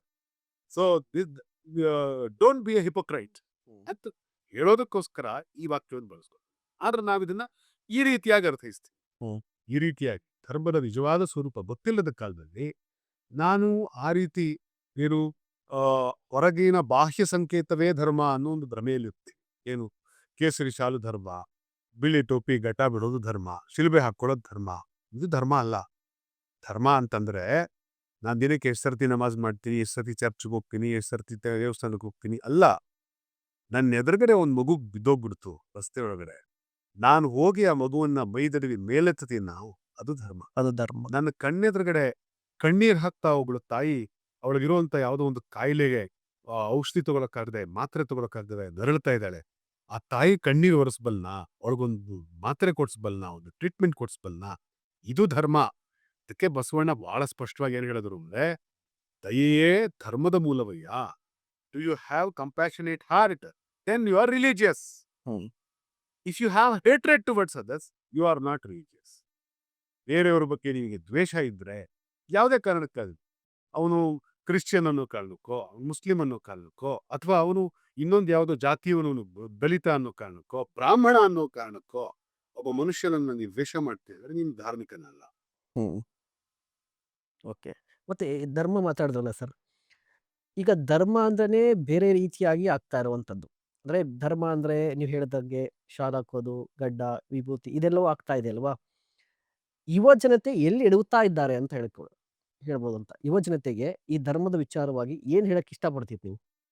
ಧರ್ಮವನ್ನ ಅಭ್ಯಾಸ ಮಾಡಬೇಕು ಅಂತ ನಿಮಗೆ ನಿಜವಾದ ಆಸಕ್ತಿ ಇದ್ರೆ ಬನ್ನಿ, ರಾಮಕೃಷ್ಣ ಮಿಷನ್ಗೆ ಬನ್ನಿ, ಚಿನ್ಮಯ ಮಿಷನ್ಗೆ ಬನ್ನಿ, ಮಾತಾ ಅಮೃತಾನಂದಮಯಿಯವರ ಆಶ್ರಮ ಇದೆ, ಹೋಗಿ ಅಲ್ಲಿಗೆ. Because they are preaching the real truths of ಧರ್ಮ. ಮನುಷ್ಯನ ಸ್ವಸ್ವರೂಪ ಏನು ಹೇಳ್ಕೊಡ್ತಾ ಇದ್ದಾರೆ. ಚಿನ್ಮಯ ಮಿಷನ್ಗೆ ಹೋಗಿ ದೃಗ್ದೃಶ್ಯ ವಿವೇಕ ಹೇಳ್ಕೊಡ್ತಾರೆ. ಆದಿಶಂಕರಾಚಾರ್ಯರ ಫಿಲಾಸಫಿ ಅದ್ವೈತ ಹೋಗ್ಬೇಕಾ? They are teaching it. ವಿವೇಕಾನಂದರ ಹತ್ರ ಹೋಗಿ ಅದ್ವೈತ ಬೇಕಾ? ಹೇಳ್ತಾ ಇದ್ದಾರೆ. ಸೊ ದ್ವೈತ ಬೇಕಾ, ವಿಶಿಷ್ಟಾದ್ವೈತ ಬೇಕಾ? ಹೇಳ್ತಾ ಇದ್ದಾರೆ. ಸೊ ನಿಮಗೆ ಕಂಪ್ಯಾಷನ್, ಸರ್ವಿಸ್ ಬೇಕಾ? ಮಾತಾ ಅಮೃತಾನಂದಮಯಿ ಆಶ್ರಮ ಹೇಳ್ತಾ ಇದ್ದಾರೆ. ಸೊ ಸ್ವಾಮಿ ರಂಗನಾಥಾನಂದಜಿ ಸೆಕೆಂಡ್ ವಿವೇಕಾನಂದ ಅಂತ ಕರೀತಾ ಇದ್ರು. ಸೊ ಕಾಂಗ್ರೆಸ್ಸಿನ ಪರಮೋಚ್ಚ ನಾಯಕರೆಲ್ಲರೂ ಕೂಡ ಸ್ವಾಮಿ ರಂಗನಾಥಾನಂದಜಿಯ ಪರಮ ಶಿಷ್ಯರು. ಬಹಳ ಜನ ಕಾಂಗ್ರೆಸ್ಸಿಗರಿಗೂ ಗೊತ್ತಿದೆಯೋ ಗೊತ್ತಿಲ್ಲ. ಶ್ರೀಮತಿ ಇಂದಿರಾ ಗಾಂಧಿಯವರು ಸ್ವಾಮಿ ರಂಗನಾಥಾನಂದಜಿಯವ್ರನ್ನ ಹೈಯೆಸ್ಟ್ ಲೆವೆಲ್ ಅಲ್ಲಿ ರೆಸ್ಪೆಕ್ಟ್ ಮಾಡ್ತಾ ಇದ್ರು. ಅವರು ಕರಿತಾ ಇದ್ದಿದ್ದೆ ಇಂದಿರಾ ಅಂತ ಮಾತಾಡ್ತಾ ಇದ್ರು ಅಷ್ಟೇ. Swami Ranganathanandaji he was called as second Vivekananda. So ಅಂಥ ದೊಡ್ಡ ದೊಡ್ಡ ಆಧ್ಯಾತ್ಮಿಕ ಮೇರು ಶಿಖರಗಳು ಈ ದೇಶದಲ್ಲಿ ಹುಟ್ಟು ಹೋಗಿದಾವೆ. ಅವ್ರ ಚಿಂತನೆಗಳಿದಾವೆ. ಅಧ್ಯಯನ ಮಾಡೋಣ ಅದನ್ನ. ದಾಸ ಸಾಹಿತ್ಯ ಇದೆ. ದಾಸ ಸಾಹಿತ್ಯದಲ್ಲಿ ಕೋಮುವಾದ ಇದೆಯಾ? ಶರಣ ಸಾಹಿತ್ಯ ಇದೆ. ಶರಣ ಸಾಹಿತ್ಯದಲ್ಲಿ ದ್ವೇಷ ಇದೆಯಾ? ವಿವೇಕಾನಂದರ ಸಾಹಿತ್ಯದಲ್ಲಿ ದ್ವೇಷ ಇದೆಯಾ? ಗಾಂಧಿಯ ಸಾಹಿತ್ಯದಲ್ಲಿ ದ್ವೇಷ ಇದೆಯಾ? ದುರಂತ ಏನು ಅಂದ್ರೆ ಭಗವದ್ಗೀತೆಯಲ್ಲಿ ಕೃಷ್ಣ ಬಹಳ ಸ್ಪಷ್ಟವಾಗಿ ಹೇಳ್ತಾನೆ ಏನು ಅಂತಂದ್ರೆ, ಯಾರು ತನ್ನ ಶರೀರವನ್ನು ಬಿಡುವ ಕಾಲದಲ್ಲಿ ತನ್ನ ಕಡೆ ಉಸಿರೋಗುವಾಗ ನನ್ನನ್ನು ಸ್ಮರಿಸ್ತಾನೋ ತಿಳ್ಕೋ ಅವನು ನನ್ನವನು, ಅವನು ನನ್ನನ್ನು ಸೇರಿದ್ದಾನೆ. ಗಾಂಧಿ ಅವನ ಎದೆಗೆ ಗುಂಡು ಬಿದ್ದಾಗ ಗಾಂಧೀಜಿಯು ಕೆಳಗೆ ಬಿಡಬೇಕಾದ್ರೆ ಅವ್ರ ಬಾಯಲ್ಲಿ ಬಂದ ಕಡೇ ಮಾತು ಹೇ ರಾಮ್ ಅಂತ ಹೇಳಿ. ಹಾಗಾದ್ರೆ ರಾಮನಿಗೆ ಅತ್ಯಂತ ಪ್ರಿಯನಾದವ್ರು ಯಾರು ಅಂತಂದ್ರೆ ಅದು ಗಾಂಧಿ. ಭಗವದ್ಗೀತೆಯ ವಾಕ್ಯವನ್ನೇ ನೀವು ಉದಾಹರಿಸೋದಾದ್ರೆ ರಾಮನಿಗೆ ತನ್ನನ್ನೇ ತಾನು ಅರ್ಪಿಸಿಕೊಂಡಂತ ಒಬ್ಬ ಮಹಾಪುರುಷ ಯಾರಾದ್ರೂ ಇದ್ದರೆ ಅದು ಗಾಂಧಿ. ಗಾಂಧಿ ತನ್ನ ಇಡೀ ಜೀವನ ಮಾಡಿದ್ದೇನು ಅಂದ್ರೆ ಅದು ರಾಮ ಕಾರ್ಯ. ಗಾಂಧೀಜಿಯ ಸ್ವಾತಂತ್ರ್ಯ ಹೋರಾಟ ಏನು ಅಂದ್ರೆ ಅದು ತಮ್ಮ ಆಧ್ಯಾತ್ಮಿಕ ಸಾಧನೆ. ವಾಸ್ ಇಸ್ ಸ್ಪಿರಿಚುವಲ್ ಪ್ರಾಕ್ಟೀಸ್ ಅಲ್ವೇ? ಹೌದು. ಸೊ ಗಾಂಧಿ ಏನ್ ಮಾಡಿದ್ರೋ ಅದು ಧರ್ಮ. ಗಾಂಧಿ ಏನ್ ನಡ್ಕೊಂಡ್ರೋ ಅದು ಧರ್ಮ. ಗೋಡ್ಸೆ ಏನ್ ಮಾಡಿದ್ನೋ ಅದು ಕೋಮುವಾದ. ಸೊ ಧರ್ಮ ಮತ್ತು ಕೋಮುವಾದ ಬೇರೆ. ಓಕೆ. ಈಗ ನಾನು ತುಂಬಾ ಸರಿ ಈ ಪದವನ್ನು ಕೇಳಿದ್ದೀನಿ. ಹಿಂದೂ ಧರ್ಮ ಆಪತ್ತಿನಲ್ಲಿದೆ. ಹಿಂದೂ ಧರ್ಮವನ್ನ ಉಳಿಸ್ಬೇಕಾಗಿದೆ. ಒಂದು ಪಕ್ಷ ಇಲ್ಲ ಅಂತ ಹೇಳಿದ್ರೆ, ಒಬ್ಬ ವ್ಯಕ್ತಿ ಇಲ್ಲ ಅಂತ ಹೇಳಿದ್ರೆ ಹಿಂದೂ ಧರ್ಮ ಸಂಕಷ್ಟಕ್ಕೀಡಾಗುತ್ತೆ ಅಂತ ನಾನು ಸ್ವತಃ ಕೇಳಿದ್ದೀನಿ. ಈ ರೀತಿ ಯಾಕೆ ಸೃಷ್ಟಿ ಆಗ್ತಾ ಇದೆ? ಅಲ್ಲ, ಅದೊಂದು ಪೊಲಿಟಿಕಲ್ ಅಜೆಂಡಾ. ನೋಡಿ, ಈ ಜಗತ್ತಿನ ಎಲ್ಲ ದೇಶಗಳಲ್ಲಿ ಏನ್ ಚರ್ಚೆ ಆಗ್ತಾ ಇದೆ? ನನಗೆ ಓಟ್ ಕೊಡಬೇಕು ಅಂತಂದ್ರೆ ನಾನು ಎಷ್ಟು ಉದ್ಯೋಗ ತರ್ತೀನಿ, ಎಷ್ಟು ಫಾರಿನ್ ಇನ್ವೆಸ್ಟ್ಮೆಂಟ್ ತರ್ತೀನಿ, ನಾನು ಮಿಷನ್ ಮಾರ್ಸ್ ಮಾಡ್ತೀನಿ, ಇನ್ನೊಂದೇನೋ ಮಾಡ್ತೀನಿ, ನಾನು AI ಟೆಕ್ನಾಲಜಿಯನ್ನು ತಂದು ಈ ದೇಶವನ್ನು ಹಿಂಗೆ ಮಾಡ್ತೀನಿ, ನ್ಯಾನೋ ಟೆಕ್ನಾಲಜಿ ತರ್ತೀನಿ, ನಾನು ಅಗ್ರಿಕಲ್ಚರಲ್ ಎಕ್ಸ್ಪೋರ್ಟ್ಸ್ ಇಷ್ಟು ಇನ್ಕ್ರೀಸ್ ಮಾಡ್ತೀನಿ. ಇದರ ಆಧಾರದ ಮೇಲೆ ಎಲ್ಲ ದೇಶಗಳು ಚುನಾವಣೆ. ಭಾರತ ದೇಶದಲ್ಲಿ ಚುನಾವಣೆಯ ಟ್ರೆಂಡ್ ಅನ್ನು ಬದಲಾಯಿಸ್ಬಿಟ್ಟಿದ್ದಾರೆ. ಮಾಧ್ಯಮಗಳನ್ನ ನಿಮ್ಮನ್ನು ಬಳಸ್ಕೊಂಡಿದ್ದಾರೆ ಅವ್ರ ಜೊತೆಗೆ. ಸಾಮಾಜಿಕ ಜಾಲತಾಣಗಳನ್ನು ಬಳಸ್ಕೊಂಡಿದ್ದಾರೆ. ಬಳಸ್ಕೊಂಡೇನು ಅಂತಂದ್ರೆ ಎಲ್ಲರಿಗೂ ಏನ್ ಹೇಳ್ತಿದ್ದಾರೆ, ಧರ್ಮ ಉಳಿಬೇಕು ಅಂತಂದ್ರೆ ಇವರಿಂದ ಇವ್ರಿಗೆ ಓಟ್ ಕೊಟ್ರೆ ಧರ್ಮ ಉಳಿಯುತ್ತೆ. ಆ ಭ್ರಮೆ ನಮಗೂ ಇತ್ತು ಒಂದು ಕಾಲದಲ್ಲಿ. ಆದ್ರೆ ನಮಗೇನ್ ಸತ್ಯ ಅರಿವಾಗಿದ್ದು ಅಂತಂದ್ರೆ ಇವ್ರಿಲ್ಲದ ಕಾಲದಲ್ಲೂ ಧರ್ಮ ಉಳಿದಿದೆ. ಧರ್ಮ ಯಾವ ರಾಜಕಾರಣಿಯಿಂದಲೂ ಧರ್ಮವನ್ನು ಉಳಿಸೋಕ್ ಸಾಧ್ಯ ಇಲ್ಲ. ಧರ್ಮವನ್ನು ಉಳಿಸುವವರು ಸಂತರು. ಧರ್ಮವನ್ನು ಉಳಿಸುವವರು ನಿಜವಾದ ಆಧ್ಯಾತ್ಮಿಕ ಜೀವಿಗಳು. ರಾಮಕೃಷ್ಣ ಪರಮಹಂಸರಂತವ್ರು, ರಮಣ ಮಹರ್ಷಿಗಳಂತವ್ರು, ಮಾತಾ ಅಮೃತಾನಂದಮಯಿ ಅಂತವ್ರು, ನಮ್ಮ ತುಮಕೂರಿನ ಸಿದ್ಧಗಂಗಾ ಮಠದ ಶ್ರೀಗಳಂತವ್ರು, ಇಂಥವ್ರು ನಡೆದಾಡಿದರೆ ಜನಗಳ ಮಧ್ಯೆ ಜನರಿಗೆ ಧರ್ಮದ ಅರಿವು ಜಾಗೃತಿ ಆಗುತ್ತೆ. ಸಿದ್ದೇಶ್ವರ ಸ್ವಾಮಿಗಳಂತವ್ರು, ಇಂಥವ್ರನ್ನು ನೋಡಿದ್ರೆ ಜನರಿಗೆ ಸತ್ಯದ ಅರಿವಾಗೋಕ್ ಶುರುವಾಗುತ್ತೆ. ಬದುಕಿನ ನಶ್ವರತೆ ಅರ್ಥ ಆಗುತ್ತೆ. ಧರ್ಮ ನಮ್ಗೇನ್ ಕಲಿಸ್ಬೇಕಾಗಿತ್ತು? ಧರ್ಮ ನಮಗೆ ಇದೇನು ವೈರಾಗ್ಯವನ್ನು ಕಲಿಸ್ಬೇಕಾಗಿತ್ತು. ರಾಮ ಕಾವಿ ಬಟ್ಟೆ ಹಾಕೊಂಡ, ಕಾವಿ ಬಟ್ಟೆ ಕೇಸರಿ ಶಾಲ್ ರಾಮ ಹಾಕೊಂಡು ಎಲ್ಲಿ ಹೋದ? ಅಧಿಕಾರವನ್ನ ತ್ಯಜಿಸಿ ಕಾಡಿಗೆ ಹೋದ. ಬಹಳಷ್ಟು ಜನ ಇವತ್ತು ಅಧಿಕಾರವನ್ನು ಹಿಡ್ಕೊಳ್ಳೋದಕ್ಕೆ ಆ ವಸ್ತ್ರವನ್ನು ಬಳಸ್ಕೊಳ್ತಾ ಇದ್ದಾರೆ. So this is the difference. So ಧರ್ಮವನ್ನ ಉಳಿಸ್ಬೇಕು ಅಂತಂದ್ರೆ ಅದು ಈ ಯಕಶ್ಚಿತ್ ಮನುಷ್ಯರ ಕಾರ್ಯ ಅಲ್ಲ. ಅದು if you believe in God, ನಿಮಗೆ ದೇವರ ಬಗ್ಗೆ ಒಂದು ಶ್ರದ್ಧೆ ಇದೆ ಅನ್ನೋದಾದ್ರೆ ಅವನ ಕಾರ್ಯ ಇದು. It is not me and you. ಮತ್ತು ನಾವು ಉತ್ತಮ ಮನುಷ್ಯನಾಗೋದ್ರಿಂದ ಮಾತ್ರ ಧರ್ಮದ ರಕ್ಷಣೆ ಆಗುತ್ತೆ. ಸ್ವಾಮಿ ರಂಗನಾಥಾನಂದಜಿ ಹೇಳ್ತಾ ಇದ್ರು, you cannot say man a religious man by seeing how many times he go to the temple, how many times he does namas. You can call a religion man by seeing that how he treats his fellow being. ಅವನು ತನ್ನ ಹೆಂಡತಿನ ಹೆಂಗೆ ನೋಡ್ತಾ ಇದ್ದಾನೆ, ತನ್ನ ತಾಯಿನ ಹೆಂಗೆ ನೋಡ್ತಾ ಇದ್ದಾನೆ, ತನ್ನ ಹೊಟ್ಟೆ ಹುಟ್ಟಿದ ಮಕ್ಕಳನ್ನ ಹೇಗೆ ನೋಡ್ತಾ ಇದ್ದಾನೆ, ತನ್ನ ಸ್ನೇಹಿತರ ಜೊತೆ ಯಾವ ಥರ ವ್ಯವಹರಿಸ್ತಾನೆ, ತನ್ನ ಕೈ ಕೆಳಗಡೆ ಕೆಲಸ ಮಾಡ್ತಿರುವಂಥ ಮನುಷ್ಯರ ಜೊತೆ ಅವನು ಯಾವ ಥರ ವರ್ತಿಸ್ತಾನೆ, ಇದರ ಮೇಲೆ ಅವ್ನು ಧಾರ್ಮಿಕ ಹೌದಾ ಅಲ್ವಾ ಅಂತ ತೀರ್ಮಾನ ಆಗುತ್ತೆ. ಎಷ್ಟ್ ಸತಿ ಅವ್ನು ನಮಾಜ್ ಮಾಡ್ತಾನೆ, ಎಷ್ಟ್ ಸತಿ ಚರ್ಚ್ಗೆ ಹೋಗ್ತಾನೆ, ಎಷ್ಟ್ ಸತಿ ಗಂಟೆ ಬಾರಿಸ್ತಾನೆ ಅನ್ನೋದ್ರ ಮೇಲೆ ಧಾರ್ಮಿಕ ಹೌದು ಅಲ್ಲ ಚರ್ಚೆ ಆಗಲ್ಲ, ತೀರ್ಮಾನ ಆಗಲ್ಲ. ನಿಜ. ಮತ್ತೆ ಇನ್ನೊಂದು ಮಾತು, ನಾನು ಬರ್ತಾ ನನ್ನ ಸ್ನೇಹಿತನ ಕಾಲ್ ಮಾಡಿದಾಗ ಒಂದು ಪ್ರಶ್ನೆಯನ್ನ ಕೇಳಿದ್ದಾರೆ ನಿಮ್ಮ ಹತ್ರ. ಈ ಹಿಂದೆ ಸಂಘ ಪರಿವಾರ, RSS ಇದರಲ್ಲಿ ಗುರುತಿಸಿಕೊಂಡಂತ ನಿಖೇತ್ ರಾಜ್ ಮೌರ್ಯ ಏನ್ ಚೇಂಜ್ ಆಯ್ತು ಅಂತ ಕಾಂಗ್ರೆಸ್‌ಗೆ ಬಂದ್ರು? ನಿಮ್ಗೆ ನಿಖೇತ್ ರಾಜ್ ಮೌರ್ಯ ಅವರಿಗೆ RSSನ ಸಿದ್ಧಾಂತ ಗೊತ್ತಿದೆ, ಕಾಂಗ್ರೆಸ್‌ನ ಸಿದ್ಧಾಂತವೂ ಗೊತ್ತಿದೆ. ಹಾಗಾದ್ರೆ ನಿಖೇತ್ ರಾಜ್ ಮೌರ್ಯ ಸಿದ್ಧಾಂತ ಯಾವುದು? ಇಲ್ಲಿ ಎರಡು ಚಿಂತನೆಗಳ ನಡುವೆ ಅನಾದಿ ಕಾಲದಿಂದ ಸಂಘರ್ಷಗಳಿವೆ. ಹ್ಮ್. ಎರಡು ಚಿಂತನೆಗಳಿವೆ.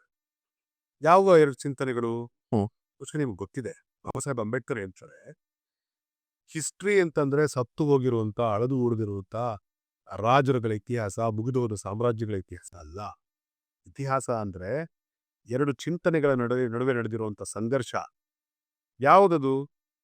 ಈ ದೇಶದ ವಿದ್ಯೆ ಕೆಲವ್ರ ಹತ್ರ ಮಾತ್ರ ಇದೆ, ಈ ದೇಶದ ಸಂಪತ್ತು ಕೆಲವ್ರ ಹತ್ರ ಮಾತ್ರ ಇದೆ, ಈ ದೇಶದ ಭೂ ಒಡೆತನ ಕೆಲವ್ರ ಹತ್ರ ಮಾತ್ರ ಇರಬೇಕು, ಈ ದೇಶದ ರಾಜ್ಯಾಧಿಕಾರ ಕೆಲವ್ರ ಹತ್ರ ಮಾತ್ರ ಇರಬೇಕು. I think you are understanding my words. Okay. ಕೆಲವರು ಮಾತ್ರ ವಿದ್ಯೆ ಕಲಿಬೇಕು, ಹ್ಮ್. ಉಳಿದವ್ರು ವಿದ್ಯೆ ಕಲಿಯೋ ಹಕ್ಕಿಲ್ಲ. ಹ್ಮ್. ಕೆಲವೇ ಜಾತಿ ಸಮುದಾಯದವರು ಮಾತ್ರ ವ್ಯಾಪಾರ ಮಾಡಬೇಕು, ಉಳಿದವ್ರು ಯಾರಿಗೂ ವ್ಯಾಪಾರ ಮಾಡೋ ಅಧಿಕಾರ ಇಲ್ಲ. ಕೆಲವರು ಮಾತ್ರ ನೀವು ರಾಜ್ಯ ಆಳಬೇಕು, ಹ್ಮ್. ಉಳಿದವ್ರು ಯಾರಿಗೂ ರಾಜ್ಯಭಾರ ಮಾಡೋ ಹಾಗಿಲ್ಲ, ಬೇರೆಯವ್ರು ಯಾರು ರಾಜರಾಗೋ ಹಾಗಿಲ್ಲ. ಹ್ಮ್. ಈ ತರ ಈ ದೇಶದಲ್ಲಿ 5,000 ವರ್ಷಗಳ ಕಾಲ ವ್ಯವಸ್ಥೆ ನಡ್ಕೊಂಡು, ಆದ್ರೆ ಇದರ ವಿರುದ್ಧ ಈ 5,000 ವರ್ಷಗಳ ಕಾಲವೂ ಸಂಘರ್ಷ ನಡೀತಾ ಬಂದಿದೆ. ಹ್ಮ್. ಬುದ್ಧ ಎಲ್ಲರಿಗೂ ವಿದ್ಯೆ ಸಿಗ್ಬೇಕು, ಬುದ್ಧ ಎಲ್ಲರಿಗೂ ಸಮಾನ ಗೌರವ ಸಿಗ್ಬೇಕು, ಎಲ್ಲರಿಗೂ ಆಧ್ಯಾತ್ಮಿಕ ಅಧಿಕಾರ ಸಿಗ್ಬೇಕು, ಎಲ್ಲರೂ ಸಮಾನತೆಯಿಂದ ಬಾಳ್ಬೇಕು ಬುದ್ಧ ಹೇಳಿತು. ಮಹಾವೀರನ್ ಸಂಘರ್ಷ ಏನದು? ಎಲ್ಲರಿಗೂ ಕೂಡ ಸಮಾನತೆ ಸಿಗ್ಬೇಕು, ಎಲ್ಲ ಜೀವಿ. ಅವ್ನು ಮಹಾವೀರರು ಇನ್ನೂ ಒಂದು ಎಕ್ಸ್ಟೆಂಟ್ ಮೇಲೆ ಹೋದ್ರು. ಅವ್ರೇನ್ ಹೇಳಿದ್ರು ಅಂತಂದ್ರೆ, ಎಲ್ಲಾ ಜೀವಿಗಳು ಸಮಾನತೆಯನ್ನು ಆ ಹಂತಕ್ಕೆ ಪ್ರತಿಪಾದಿಸಿದ್ರು. ಬಸವಣ್ಣ ಯಾರನ್ನ ನೀವು ಕಸ ಹೊಡೆಯೋನು, ನೀನು ಚಪ್ಪಲಿ ಹೊಲಿಯೋನು, ನೀನು ಮಲ ಬಾಚೋನು ಅಂತ ದೂರ ಇಟ್ಟರೋ, ಅವನನ್ನ ಬಾಚಿ ದಬ್ಬಿಕೊಂಡು ಅವರನ್ನ ಶರಣರು ಅಂತ ಕರೆದ್ರು. ಒಬ್ಬ ವೇಶ್ಯೆಯನ್ನು ಕೂಡ ಅಂಕವ ಅಂತ ಹೇಳಿ ಅವಳನ್ನು ಕರೆದು ಗೌರವಿಸಿ ಅವರನ್ನ ಶರಣೆ ಅಂತ ಕರೆದು ಶರಣೆಯ ಪಟ್ಟವನ್ನು ಕೊಟ್ಟರು. ಸೊ ಎಲ್ಲರಿಗೂ ಭೂ ಒಡೆತನದ ಅಧಿಕಾರ ಸಿಗಬೇಕು. ಗಾಂಧಿ ಹೋರಾಟ ಮಾಡಿದ್ ಇದಕ್ಕೆ, ಅಂಬೇಡ್ಕರ್ ಹೋರಾಟ ಮಾಡಿದ್ ಇದಕ್ಕೆ, ಅದ್ರ ಮುಂದುವರೆದ ಭಾಗ ಇದು.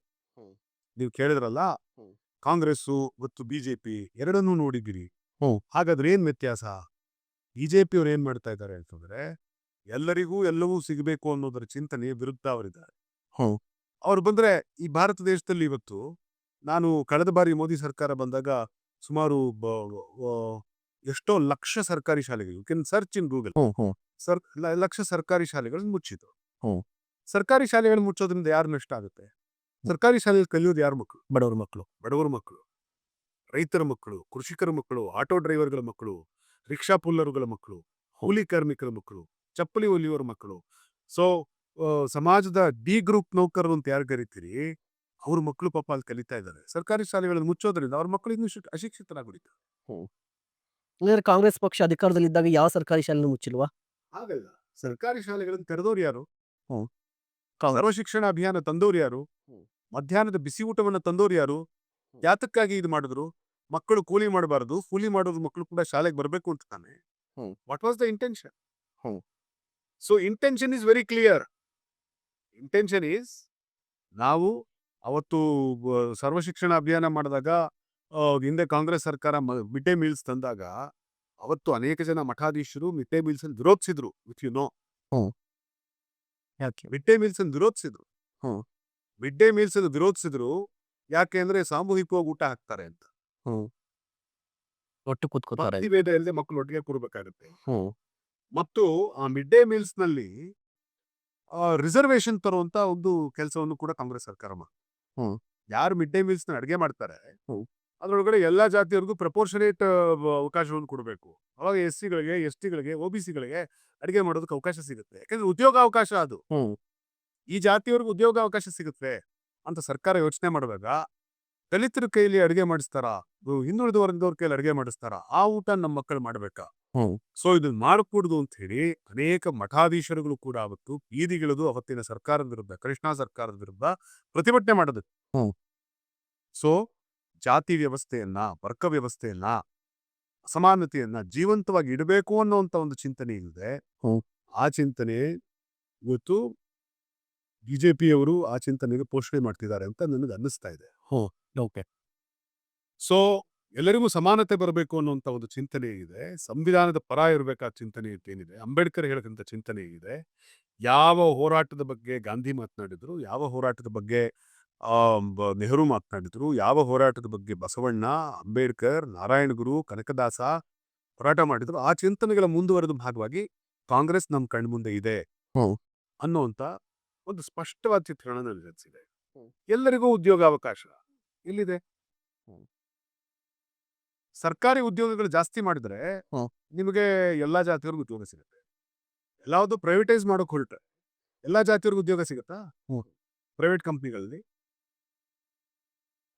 ಗೌರ್ಮೆಂಟ್ ಜಾಬ್ಸ್ ಎಲ್ಲ ಜಾತಿಯವ್ರಿಗೂ ಉದ್ಯೋಗ ಕೊಡುತ್ತೆ. ಓಕೆ. ನೀವು ಗೌರ್ಮೆಂಟ್ ಜಾಬ್ ಅನ್ನ ಪ್ರೈವೇಟೈಸ್ ಮಾಡಿದ ತಕ್ಷಣ ಅದು ಎಲ್ಲರಿಗೂ ಇಲ್ಲ, ಕೆಲವರಿಗಷ್ಟೇ ಉದ್ಯೋಗ ಸಿಗುತ್ತೆ. ಗೌರ್ಮೆಂಟ್ ಸ್ಕೂಲ್ಸ್ ಅನ್ನ ನೀವು ಪ್ರೈವೇಟ್ ಸ್ಕೂಲ್ಸ್ ಮಾಡಕ್ ಶುರು ಮಾಡಿದ್ರೆ ಕೆಲವರಿಗಷ್ಟೇ. ಸೊ ಎಲ್ಲರನ್ನೂ ಸಮಾನತೆ ಮತ್ತೆ ಅದು ಕೇಳ್ತೀರಿ ನೀವು ಏನು, ಹಾಗಾದ್ರೆ ಇದೇನು ಬುದ್ಧಿವಂತರಿಗೆ ಅವಕಾಶ ಕೊಡಬೇಕು, ಅವರು ಮಾರ್ಕ್ಸ್ ಕಡಿಮೆ ಬಂದಿದ್ರು ಅವ್ರು ಯಾಕೆ ಉದ್ಯೋಗ ಕೊಡಬೇಕು ರಿಸರ್ವೇಶನ್ ಕಾರಣಕ್ಕೆ ಅಂಕ ಕಡಿಮೆ ಬಂದರೂ ಕೂಡ ಉದ್ಯೋಗ ಕೊಡಬೇಕಾ ಅಂತ ಕೇಳ್ತಾರೆ. ಆದ್ರೆ ಚೆನ್ನಾಗಿ ನೆನ್ಪಿಟ್ಕೊಳ್ಳಿ, ಇಲ್ಲಿ ಕಾಂಪಿಟೇಷನ್ ಇರೋದು ಯಾರ ಮಧ್ಯೆ? ಇಬ್ರು ಕಾಲಿದ್ದವ್ರ ಮಧ್ಯೆ ಓಡಿ, ಇಬ್ರು ಬಲಿಷ್ಠ ಯುವಕರ ನಡುವೆ ಓಡಿ ಇವನ್ ರೇಸ್ ಗೆದ್ದ ಇವನಿಗೆ ಪ್ರೈಸ್ ಕೊಡಿ ಅಂದ್ರೆ ಅರ್ಥ ಇದೆ. ಒಬ್ಬ ಹುಡುಗ ಕುಂಟ, ಅವನಿಗೊಂದು ಕಾಲಿಲ್ಲ, 4 ಜನ ರೇಸಲ್ಲಿ ಓಡ್ತಿದ್ದಾರೆ, ಅದ್ರಲ್ಲಿ ಒಬ್ಬರಿಗೆ ಕಾಲಿಲ್ಲ, ಇನ್ 3 ಜನಕ್ಕೆ ಕಾಲು ಚೆನ್ನಾಗಿದೆ. ಈ ಓಡ್ಬಿಟ್ಟು ಅವನು ನೀವು ಜೊತೆ ಓಡಿಸ್ಬಿಟ್ಟು ನೀವು ಅವನು ಪಾಪ ಅವ್ನು ಸೋತ್ಬಿಟ್ಟ ಅಂದ್ರೆ ಅದಕ್ಕೆ ಸಂವಿಧಾನ ಏನ್ ಹೇಳುತ್ತೆ ಅಂತಂದ್ರೆ, ಅಂಬೇಡ್ಕರ್ ಏನ್ ಹೇಳ್ತಾರೆ ಅಂತಂದ್ರೆ, ಕಾಲಿಲ್ಲದವನು ರೇಸಲ್ಲಿ ಓಡಬೇಕು, ಆದ್ರೆ ಕಾಲಿದ್ದವನು 1 ಕಿಲೋಮೀಟರ್ ಓಡಿ, ಕಾಲಿಲ್ಲದವನು 1/2 ಕಿಲೋಮೀಟರ್ ಓಡಿದ್ರು ಅವನು ಪ್ರೈಸ್ ಕೊಡಿ. Got my point? ಓಕೆ. ಕಾಲಿದ್ದವನು 1 ಕಿಲೋಮೀಟರ್ ಮುಟ್ಟಿದ್ರೆ ಪ್ರೈಸು, ಕಾಲಿಲ್ಲದೆ ಇದ್ದವನು ಊರ್ಗೋಲ್ ಇಟ್ಕೊಂಡು ಓಡ್ತಿರೋನು 1/2 ಕಿಲೋಮೀಟರ್ ಮುಟ್ಟಿದ್ರೆ ಅವನಿಗೆ ಪ್ರೈಸ್. ಇದು ಅಂಬೇಡ್ಕರ್ ಚಿಂತನೆ, ಇದು ಕಾನ್ಸ್ಟಿಟ್ಯೂಷನ್, ಇದು ತಾಯಿ ಹೃದಯ. ತಾಯಿ ಏನ್ ಮಾಡ್ತಾಳೆ, ಮನೇಲಿ 3 ಜನ ಮಕ್ಕಳಿದ್ದಾರೆ, ಬಹಳ ಕೆಲಸ ಮಾಡ್ತೀನಿ ನಾನು, ನಮ್ಮಮ್ಮ ನನಗ್ ತಿನ್ಸಲ್ಲ, ಅವನು ಹುಷಾರಿಲ್ಲ, ಯಾವಾಗ್ಲೂ ಮೂಲೆಯಲ್ಲಿ ಬಿದ್ದಿರ್ತಾನೆ, ಅವನಿಗೂ ಕೆಲಸ ಮಾಡಲ್ಲ, ಅವನು ತಿನ್ನಿಸ್ತಾಳೆ ಅಂತ ಮಗ ಕಂಪ್ಲೇಂಟ್ ಮಾಡ್ತಾರೆ. ತಾಯಿ ಹೇಳ್ತಾಳೆ, ಹೌದಪ್ಪ ನೀನ್ ಬಲವಾಗಿದೀಯಾ, ನೀನ್ ನೀನ್ ತಿಂತೀಯ, ಅವನಿಗೆ ತಿನ್ನೋಕ್ಕೂ ಶಕ್ತಿ ಇಲ್ಲ, ಅವನನ್ನ ನಾನ್ ತಿನ್ನಿಸ್ಬೇಕಪ್ಪ. ಅವನ ಮಗ ಸರ್ಕಾರ ತಾಯಿಯ ಕೆಲಸ ಮಾಡ್ಬೇಕು. ಓಕೆ. ನಮ್ಮ ಸಂವಿಧಾನದ ಕಣ್ಣುಗಳಲ್ಲಿ ಸರ್ಕಾರ ತಾಯಿಯ ಕೆಲಸ ಮಾಡಬೇಕು. ಕಾಲಿಲ್ಲದೆ ಇದ್ದವನಿಗೂ ಆದ್ಯತೆ ಕೊಡಬೇಕು, ಅವನಿಗೂ ಉದ್ಯೋಗ ಕೊಡಬೇಕು. ಅವನು 1/2 ಕಿಲೋಮೀಟರ್ ಓಡಿದ್ರು ಅವ್ನ ಪುರಸ್ಕಾರ. ಯಾಕೆ ಹೇಳ್ತಾ ಇದ್ದೀನಿ ಅಂತಂದ್ರೆ, ಒಬ್ಬ ಹುಡುಗ 99% ತಗೊಳ್ತಾ ಇದ್ದಾನೆ. ಯಾರು? ಅವರಪ್ಪ ಎಜುಕೇಟೆಡ್ ಇದ್ದ, ಅವ್ರ ತಾತ ಎಜುಕೇಟೆಡ್ ಇದ್ದ, ಅವ್ರ ಮುತ್ತಾತನೂ ಎಜುಕೇಟೆಡ್ ಇದ್ದ. ಇವನು ಇನ್ನೊಬ್ಬನಿಗೆ ಪಾಪ ಅವನು 85% ತಗೊಂಡವನಿಗೆ ನಾವು ಸೀಟ್ ಕೊಡ್ತಾ ಇದೀವಲ್ಲ, 85% ತಗೊಂಡವನಿಗೆ ಉದ್ಯೋಗ ಕೊಡ್ತಾ ಇದೀವಲ್ಲ, ಅವರಪ್ಪ ಚಪ್ಪಲಿ ಹೊಲಿತಾ ಇದ್ದ, ಅವರ ತಾತನೂ ಚಪ್ಪಲಿ ಹೊಲಿತಾ ಇದ್ದ, ಅವರಪ್ಪ ದನ ಮೇಯಿಸ್ತಾ ಇದ್ದ, ಅವ್ರ ತಾತ ದನ ಮೇಯಿಸ್ತಾ ಇದ್ದ, ಅವರಪ್ಪ ಕುರಿ ಮೇಯಿಸ್ತಾ ಇದ್ದ, ಅವ್ರ ತಾತ ಕುರಿ ಮೇಯಿಸ್ತಾ ಇದ್ದ, ಅವರಪ್ಪ ಮಲ ಬಾಚಿಸ್ತಾ ಇದ್ದ, ಅವ್ರ ತಾತನೂ ಮಲ ಬಾಚಿಸ್ತಾ ಇದ್ದ. ಕಡೆ ಪಕ್ಷ ನೀವು ಅವನಿಗೆ ಶಿಕ್ಷಣ ಕೊಡದೆ ಹೋದ್ರೆ, ಅವನಿಗೆ ಉದ್ಯೋಗ ಕೊಡದೆ ಹೋದ್ರೆ, ನಾಳೆ ಇವನು ಮಲ ಬಾಚಿಸ್ತಾನೆ, ಇವನು ಚಪ್ಪಲಿ ಹೊಲಿತಾನೆ, ಇವನ್ ಮಕ್ಕಳು ಚಪ್ಪಲಿ ಹೊಲಿಯೋರಾಗಿರ್ತಾರೆ. ಇಲ್ಲ, ಅವನನ್ನ ಆ ಸ್ಥಿತಿಯಿಂದ ಮೇಲಕ್ಕೆ ಎತ್ತಬೇಕು. ತಾಯಿ ಹೃದಯದಿಂದ ಸರ್ಕಾರ ಕೆಲಸ ಮಾಡಬೇಕು. ತಾಯಿ ಹೃದಯದಿಂದ ಈ ಕೆಲಸವನ್ನ ಗಾಂಧಿ ಮಾಡಿದ್ರು, ಈ ಕೆಲಸವನ್ನ ನೆಹರು ಮಾಡಿದ್ರು, ಈ ಕೆಲಸವನ್ನ ಇಂದಿರಾ ಗಾಂಧಿ ಮಾಡಿದ್ರು, ಈ ಕೆಲಸವನ್ನ ರಾಜೀವ್ ಗಾಂಧಿ ಮಾಡಿದ್ರು, ಈ ಕೆಲಸವನ್ನ ಮನಮೋಹನ್ ಸಿಂಗ್ ಮಾಡಿದ್ರು. ಫುಡ್ ಸೆಕ್ಯೂರಿಟಿ ಬಿಲ್ ಜಾರಿ ಮಾಡಿದಂತ ಮನಮೋಹನ್ ಸಿಂಗ್ ಹಸ್ಕೊಂಡು ಮನ್ರೇಗಾ ಜಾರಿ ಮಾಡಿದಂತ ಮನಮೋಹನ್ ಸಿಂಗ್ ಯಾರಿಗೂ ಪಾಪ ಉದ್ಯೋಗ ಇಲ್ಲ ಅನ್ನೋ ಕಾರಣಕ್ಕೆ ಮನೆಯಲ್ಲಿ ಹಸ್ಕೊಂಡು ಬಂದಬಾರ್ದು. ಅವ್ರಿಗೆ ಉದ್ಯೋಗ ಕೊಡ್ಬೇಕಿರೋದು ನಮ್ಮ ಜವಾಬ್ದಾರಿ. ನಮ್ಮ ಕೈಲಿ ಅವ್ರಿಗೆ ಉದ್ಯೋಗ ಕೊಡಕ್ ಆಗ್ತಿಲ್ಲ ಅಂದ್ರೆ ಅವ್ರಿಗೆ ಹಣ ಆದ್ರೂ ಕೊಡ್ಬೇಕು. ಇವತ್ತು ಸಿದ್ದರಾಮಯ್ಯನವರು ಯಾರು ಮಲಗಬಾರದು. ಕರ್ನಾಟಕದ ಭಾರತ ದೇಶದ ಮೊಟ್ಟ ಮೊದಲ ಹಸಿವು ಮುಕ್ತ ರಾಜ್ಯ ಅಂತ ಯಾವ್ದಾದ್ರು ಇದ್ರೆ ಅದು ಕರ್ನಾಟಕ ರಾಜ್ಯ. ಯಾರು ಹಸಿದು ಮಲಗಬಾರದು. ತುತ್ತು ಅನ್ನಕ್ಕೋಸ್ಕರ ಇನ್ನೊಬ್ಬರ ಮುಂದೆ ಊಳಿಗದವರಾಗಿ ಬೆನ್ ಬಾಗ್ಸಿ ದಣಿ ಅನ್ನ ಕೊಡಿ ಸ್ವಾಮಿ ಬೇಡ್ಬಾ. ಹ್ಮ್. ಇದು ತಾಯಿ ಹೃದಯ ಸರ್. ಓಕೆ. ನಾನು ಒಂದು ಕ್ವಿಕ್ಕಾಗಿ ಪ್ರಶ್ನೆ ಕೇಳ್ತೀನಿ. ಒಂದು ಕ್ವಿಕ್ಕಾಗಿ ಆನ್ಸರ್ ಇರಲಿ ಅಂತ ಹೇಳಿ. ನಿಖೇತ್ ರಾಜ್ ಮೌರ್ಯ ಅವರು RSSನ ಬಿಟ್ಟಿದ್ದು. ನಾನು ಯಾರೆಲ್ಲ ಮಾತಾಡ್ಕೋತಿದ್ದಾರೆ ಆ ಪ್ರಶ್ನೆನ ಕೇಳ್ತಿದ್ದೀನಿ. ನಿಖೇತ್ ರಾಜ್ ಮೌರ್ಯ RSS ಬಿಡೋದಕ್ಕೆ ಕಾರಣ ಏನು ಅಂತ ಹೇಳಿದ್ರೆ, ನಿಖೇತ್ ರಾಜ್ ಮೌರ್ಯ ಅವ್ರ ಪ್ರತಿಭೆಗೆ ತಕ್ಕಂತೆ ಅದರಲ್ಲಿ ಅವಕಾಶ ಸಿಗಲಿಲ್ಲ. ಇದೇ ಕಾರಣಕ್ಕಾಗಿ ನಿಖೇತ್ ರಾಜ್ ಮೌರ್ಯ ಬೇಸರಗೊಂಡು ಕಾಂಗ್ರೆಸ್‌ಗೆ ಬಂದ್ರು ಅಥವಾ ಈ ಕಡೆ ಬಂದ್ರು ಅಂತ. ಮಹೇಂದ್ರ ಕುಮಾರ್ ಅಂತ ಒಬ್ಬರಿದ್ರು. ಹ್ಮ್. ಮಹೇಂದ್ರ ಕುಮಾರ್ ಬಜರಂಗ ದಳವನ್ನ ಕಟ್ಟಿದವರು, ಗೊತ್ತಾಯ್ತಾ? ಹ್ಮ್. ಅವರು ಹೊರಗಡೆ ಬಂದರು. ಯಾತಕ್ಕಾಗಿ ಹೊರಗಡೆ ಬಂದರು? ಅವ್ರಿಗೆ ಸತ್ಯ ತಿಳಿತು, ಹೊರಗಡೆ ಬಂದರು. ಓಕೆ. ಸುಧೀರ್ ಕುಮಾರ್ ಮುರಳಿ ಇದ್ದಾರೆ. ಅವರು ಆ ವ್ಯವಸ್ಥೆಯನ್ನು ಬಹಳ ಭದ್ರವಾಗಿ ಕಟ್ಟಿದವರು. ಅವರು ಇವತ್ತು ನಮ್ಮ ಕಾಂಗ್ರೆಸ್ ಬ್ಲಾಕ್ ಪ್ರೆಸಿಡೆಂಟ್ ಅಧ್ಯಕ್ಷರಾಗಿದ್ದಾರೆ. ಹ್ಮ್. ಅವರು ಯಾತಕ್ಕಾಗಿ ಹೊರಗಡೆ ಬಂದರು? ಹ್ಮ್. ಚಿಂತನೆಯ ಕಾರಣಕ್ಕಾಗಿ ಹೊರಗಡೆ ಬಂದರು. ಹ್ಮ್. ಮತ್ತು ಪಾಪ ಅಲ್ಲೇ ಇದ್ದವ್ರು ತುಂಬಾ ಜನರಿಗೆ ಅಲ್ಲಿ ಅವಕಾಶ ಸಿಕ್ಕಿಲ್ಲ. ಹ್ಮ್. ಉದಾಹರಣೆಗೆ ಈಗ ಎಷ್ಟು ಸತ್ಯಜಿತ್ ಸೂರತ್ಕಲ್ ಹ್ಮ್. ದೊಡ್ಡ ಹೋರಾಟಗಾರ, ಸಂಘ ಪರಿವಾರದಲ್ಲೇ ಬೆಳೆದು ಹೋರಾಟ ಮಾಡಿ ಜೀವನವನ್ನ ಅದಕ್ಕಾಗಿ ಮುಡುಪಾಗಿಟ್ಟವರು. ಆದ್ರೆ ಇವತ್ತು ಅವಕಾಶ ಸಿಕ್ಕಿಲ್ಲ ಅವ್ರಿಗೆ. ಹ್ಮ್. ಸೊ ಯಾರು ಬೇಡ, ಅವಾಗ ಮುತಾಲಿಕ್ಕು ಹ್ಮ್. ಅವರು ಎಷ್ಟೆಲ್ಲ ಹೋರಾಟ ಮಾಡ್ಕೊಂಡ್ ಬಂದ್ರು. ಅವಕಾಶ ಸಿಗದೆ ಇರೋರು ಅಲ್ಲಿ ಆ ಥರದ್ದು ಬಹಳಷ್ಟು ಜನ ಈಗ ಇರಬಹುದು. ಆದ್ರೆ ಚಿಂತನೆಗೋಸ್ಕರ, ವಿಚಾರಧಾರೆಗೋಸ್ಕರ ಹೊರಗಡೆ ಬಂದು ಇದು ತಪ್ಪು ಅಂತ ಹೊರಗಡೆ ಬಂದೋಷ್ಟಕ್ಕೆ ದೊಡ್ಡದಾಗಿದೆ. ಓಕೆ. ಪರಿವರ್ತನೆ ಅನ್ನೋದು ಜಗತ್ತಿನ ನಿಯಮ. ಹ್ಮ್. ಪರಿವರ್ತನೆ ಜಗತ್ತಿನ ನಿಯಮ. ಯಾಕೆ ಹೇಳ್ತಾ ಇದೀವಿ ಅಂತಂದ್ರೆ, ನಿಮಗೆ ಒಬ್ಬ ದರೋಡೆಕೋರ ರತ್ನಾಕರ ವಾಲ್ಮೀಕಿಯಾಗಿ ಬದಲಾಗ್ತಾನೆ. ಕಳ್ತನ ಮಾಡಿದ್ದಂಥ ಮೋಹನ್ ದಾಸ ಮಹಾತ್ಮ ಗಾಂಧಿಯಾಗಿ ಬದಲಾಗ್ತಾನೆ. ರಕ್ತದ ಹೊಳೆಯನ್ನೇ ಹರಿಸಿದ್ದಂಥ ಚಂಡಾಲ ಅಶೋಕ ದೇವನಾಂಪ್ರಿಯ ಅಶೋಕನಾಗಿ ಬದಲಾಗ್ತಾನೆ. ದೇವನಾಂಪ್ರಿಯ ಅಶೋಕನಾಗಿ ಬದಲಾಗ್ತಾನೆ. ಹೌದು. ಕುಟಿಲ ತಂತ್ರಗಳಿಂದ ಮೋಸದಿಂದ ಸಾಮ್ರಾಜ್ಯವನ್ನು ಪಡೆದಂಥ ಚಂದ್ರಗುಪ್ತ ಮೌರ್ಯ ಕಡೆಗೆ ಒಬ್ಬ ಜಿನಮುನಿಯಾಗಿ ತ್ಯಾಗ ಮಾಡಿ, ಇಡೀ ಸಾಮ್ರಾಜ್ಯದ ತ್ಯಾಗ ಮಾಡಿ ಶ್ರವಣಬೆಳಗೊಳಕ್ಕೆ ಬಂದು ಸತ್ಯ, ಅಹಿಂಸೆ, ಶಾಂತಿಯನ್ನು ಬೋಧಿಸ್ತಾರೆ. ಹ್ಮ್. ಸೊ ಈ ದೇಶದ ರಕ್ತದಲ್ಲಿ, ನಮ್ಮ ಧರ್ಮದ ಆಳದಲ್ಲಿ ಇರೋದೇ ಅಹಿಂಸೆ, ಸತ್ಯ ಮತ್ತು ತ್ಯಾಗ. ಯಾರು ಅದರಿಂದ ಒಂದ್ಸರಿ ಅದರ ಸ್ಪರ್ಶಕ್ಕೊಳಗಾಗ್ತಾರೆ ಅವ್ರು ಬದಲಾಗ್ತಾರೆ. ಓಕೆ. ಈಗ ಮತ್ತೊಂದು ಪ್ರಶ್ನೆ ಅಂದ್ರೆ, ಈಗ ಧರ್ಮ ತಗೊಂಡ್ವಿ, ಮಾತಾಡಿದ್ವಿ. ಜಾತಿ 75 ವರ್ಷ ಆಯ್ತು ದೇಶಕ್ಕೆ ಸ್ವತಂತ್ರ ಬಂದು. ಈಗಲೂ ಕೂಡ ಜಾತಿ ಜಾತಿ ಅಂತ ಹೊಡೆದಾಡ್ತಾ ಇರ್ತಾರೆ. ಜಾತಿಯನ್ನ ಹೇಗ್ ನೋಡ್ತಾ ಇದ್ರಿ ನೀವು ಅಂತ ಹೇಳಿ? ಯಾವುದು ಜಾತಿ? ಜಾತಿ ಬಹುಶಃ ಒಂದು ಕಾಲದಲ್ಲಿ ವೃತ್ತಿಯಾಗಿತ್ತು. ಹ್ಮ್. ಆ ವೃತ್ತಿಯಲ್ಲಿ ಇದ್ದಂಥ ಜನರನ್ನ ಕಾಲಕ್ರಮೇಣದಲ್ಲಿ ಒಂದಷ್ಟು ಸ್ವಾರ್ಥ ಹಿತಾಸಕ್ತಿ ಉಳ್ಳಂತ ಗುಂಪುಗಳು, ಗೌರವ ನಮಗ್ ಮಾತ್ರ ಸಿಗ್ಬೇಕು, ನನ್ನ ಮಕ್ಕಳು ಇದೇ ವೃತ್ತಿ ಮಾಡ್ಬೇಕು, ಅವ್ರಿಗೆ ಆ ಬುದ್ಧಿ ಇರ್ಲಿ ಇಲ್ಲದೆ ಇರ್ಲಿ ಅವ್ರು ಇದೇ ವೃತ್ತಿ ಮಾಡ್ಬೇಕು ಅಂತ ಅವರು ತೀರ್ಮಾನ ಮಾಡ್ಕೊಂಡು ಉಳಿದವ್ರನ್ನ ಹಂಗೆ ಸೆಗ್ರಿಗೇಟ್ ಮಾಡ್ತಾರೆ. ಇದು ಮನುವಾದಿ ವ್ಯವಸ್ಥೆ ಹುಟ್ಟಾಕಿರುವಂತ ಒಂದು ವ್ಯವಸ್ಥೆ. ಓಕೆ. ಯಾವುದು ಭಾರತ ದೇಶದಲ್ಲಿರುವಂತ ಜಾತಿ ವ್ಯವಸ್ಥೆ. ಬಹುಶಃ ಕುವೆಂಪು ಇದ್ರ ಬಗ್ಗೆ ಬಹಳ ಚೆನ್ನಾಗಿ ಬರೀತಾರೆ. ಯಾವ ಕಾಲದ ಶಾಸ್ತ್ರವೇನು ಹೇಳಿದರೆ ಎದೆಯ ದನಿಗೂ ಮಿಗಿಲು ಶಾಸ್ತ್ರವಿಹುದೆ, ಎಂದೋ ಮನು ಬರೆದಿಟ್ಟು ದಿಂದನೆಗೆ ಕಟ್ಟೇನು, ಎನ್ನೆದೆಯ ದನಿಯೇ ಋಷಿ ಮನ್ನಗೆನ. ಪಂಚಮರ ಶಿಶುವೊಂದು ನೀರಲ್ಲಿ ಮುಳುಗುತ್ತಿರೆ ತಡದಲ್ಲಿ ಮೀಯುತ್ತಾ ನಿಂತಿರುವ ನಾನು, ಮುಟ್ಟಿದರೆ ಬ್ರಹ್ಮತ್ವ ಕೆಟ್ಟು ಹೋಗುವುದೆಂದು ಸುಮ್ಮನಿದ್ದರೆ ಶಾಸ್ತ್ರ ಸಮ್ಮತವದೇನೋ.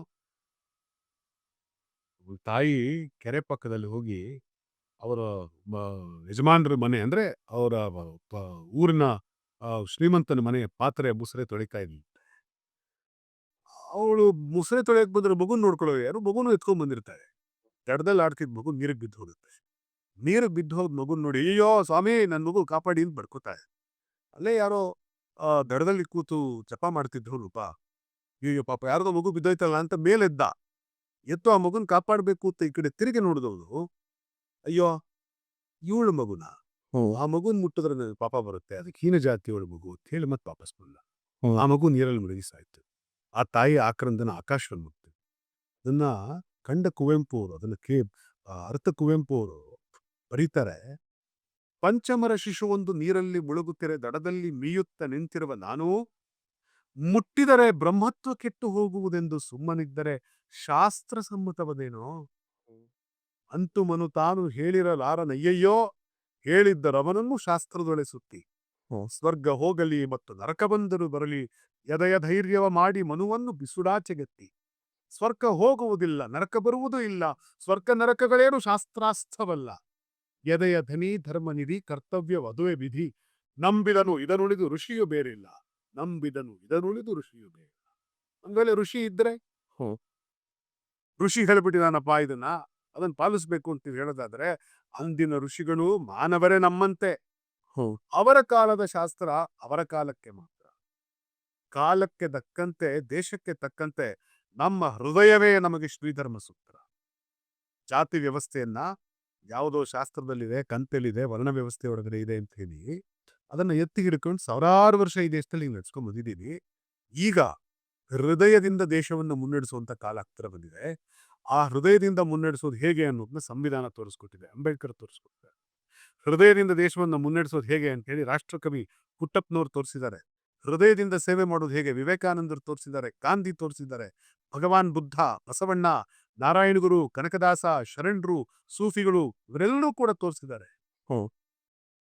ಆ ಹೃದಯದಿಂದ ಸಮಾಜವನ್ನು ಮುನ್ನಡೆಸೋದಕ್ಕೆ ಶುರು ಆದ್ರೆ ಜಾತಿ ತನ್ನಿಂದ ತಾನೇ ಸಾಯಿ. ಈಗ ಜಾತಿ ಅಂತ ಬಂದಾಗ ನಾನು ಇತ್ತೀಚೆಗೆ ಒಂದು ಸೋಷಿಯಲ್ ಮೀಡಿಯಾದಲ್ಲಿ ಒಂದು ಪೋಸ್ಟರ್ ನೋಡ್ತಿದ್ದೆ. ಸಿದ್ದರಾಮಯ್ಯನವರು ಕುರುಬ ಸಮುದಾಯದ ಪ್ರಶ್ನಾತೀತ ನಾಯಕರಾಗಿದ್ದಾರೆ. ಅವ್ರಿಗೆ ವಯಸ್ಸಾಗ್ತಾ ಇದೆ.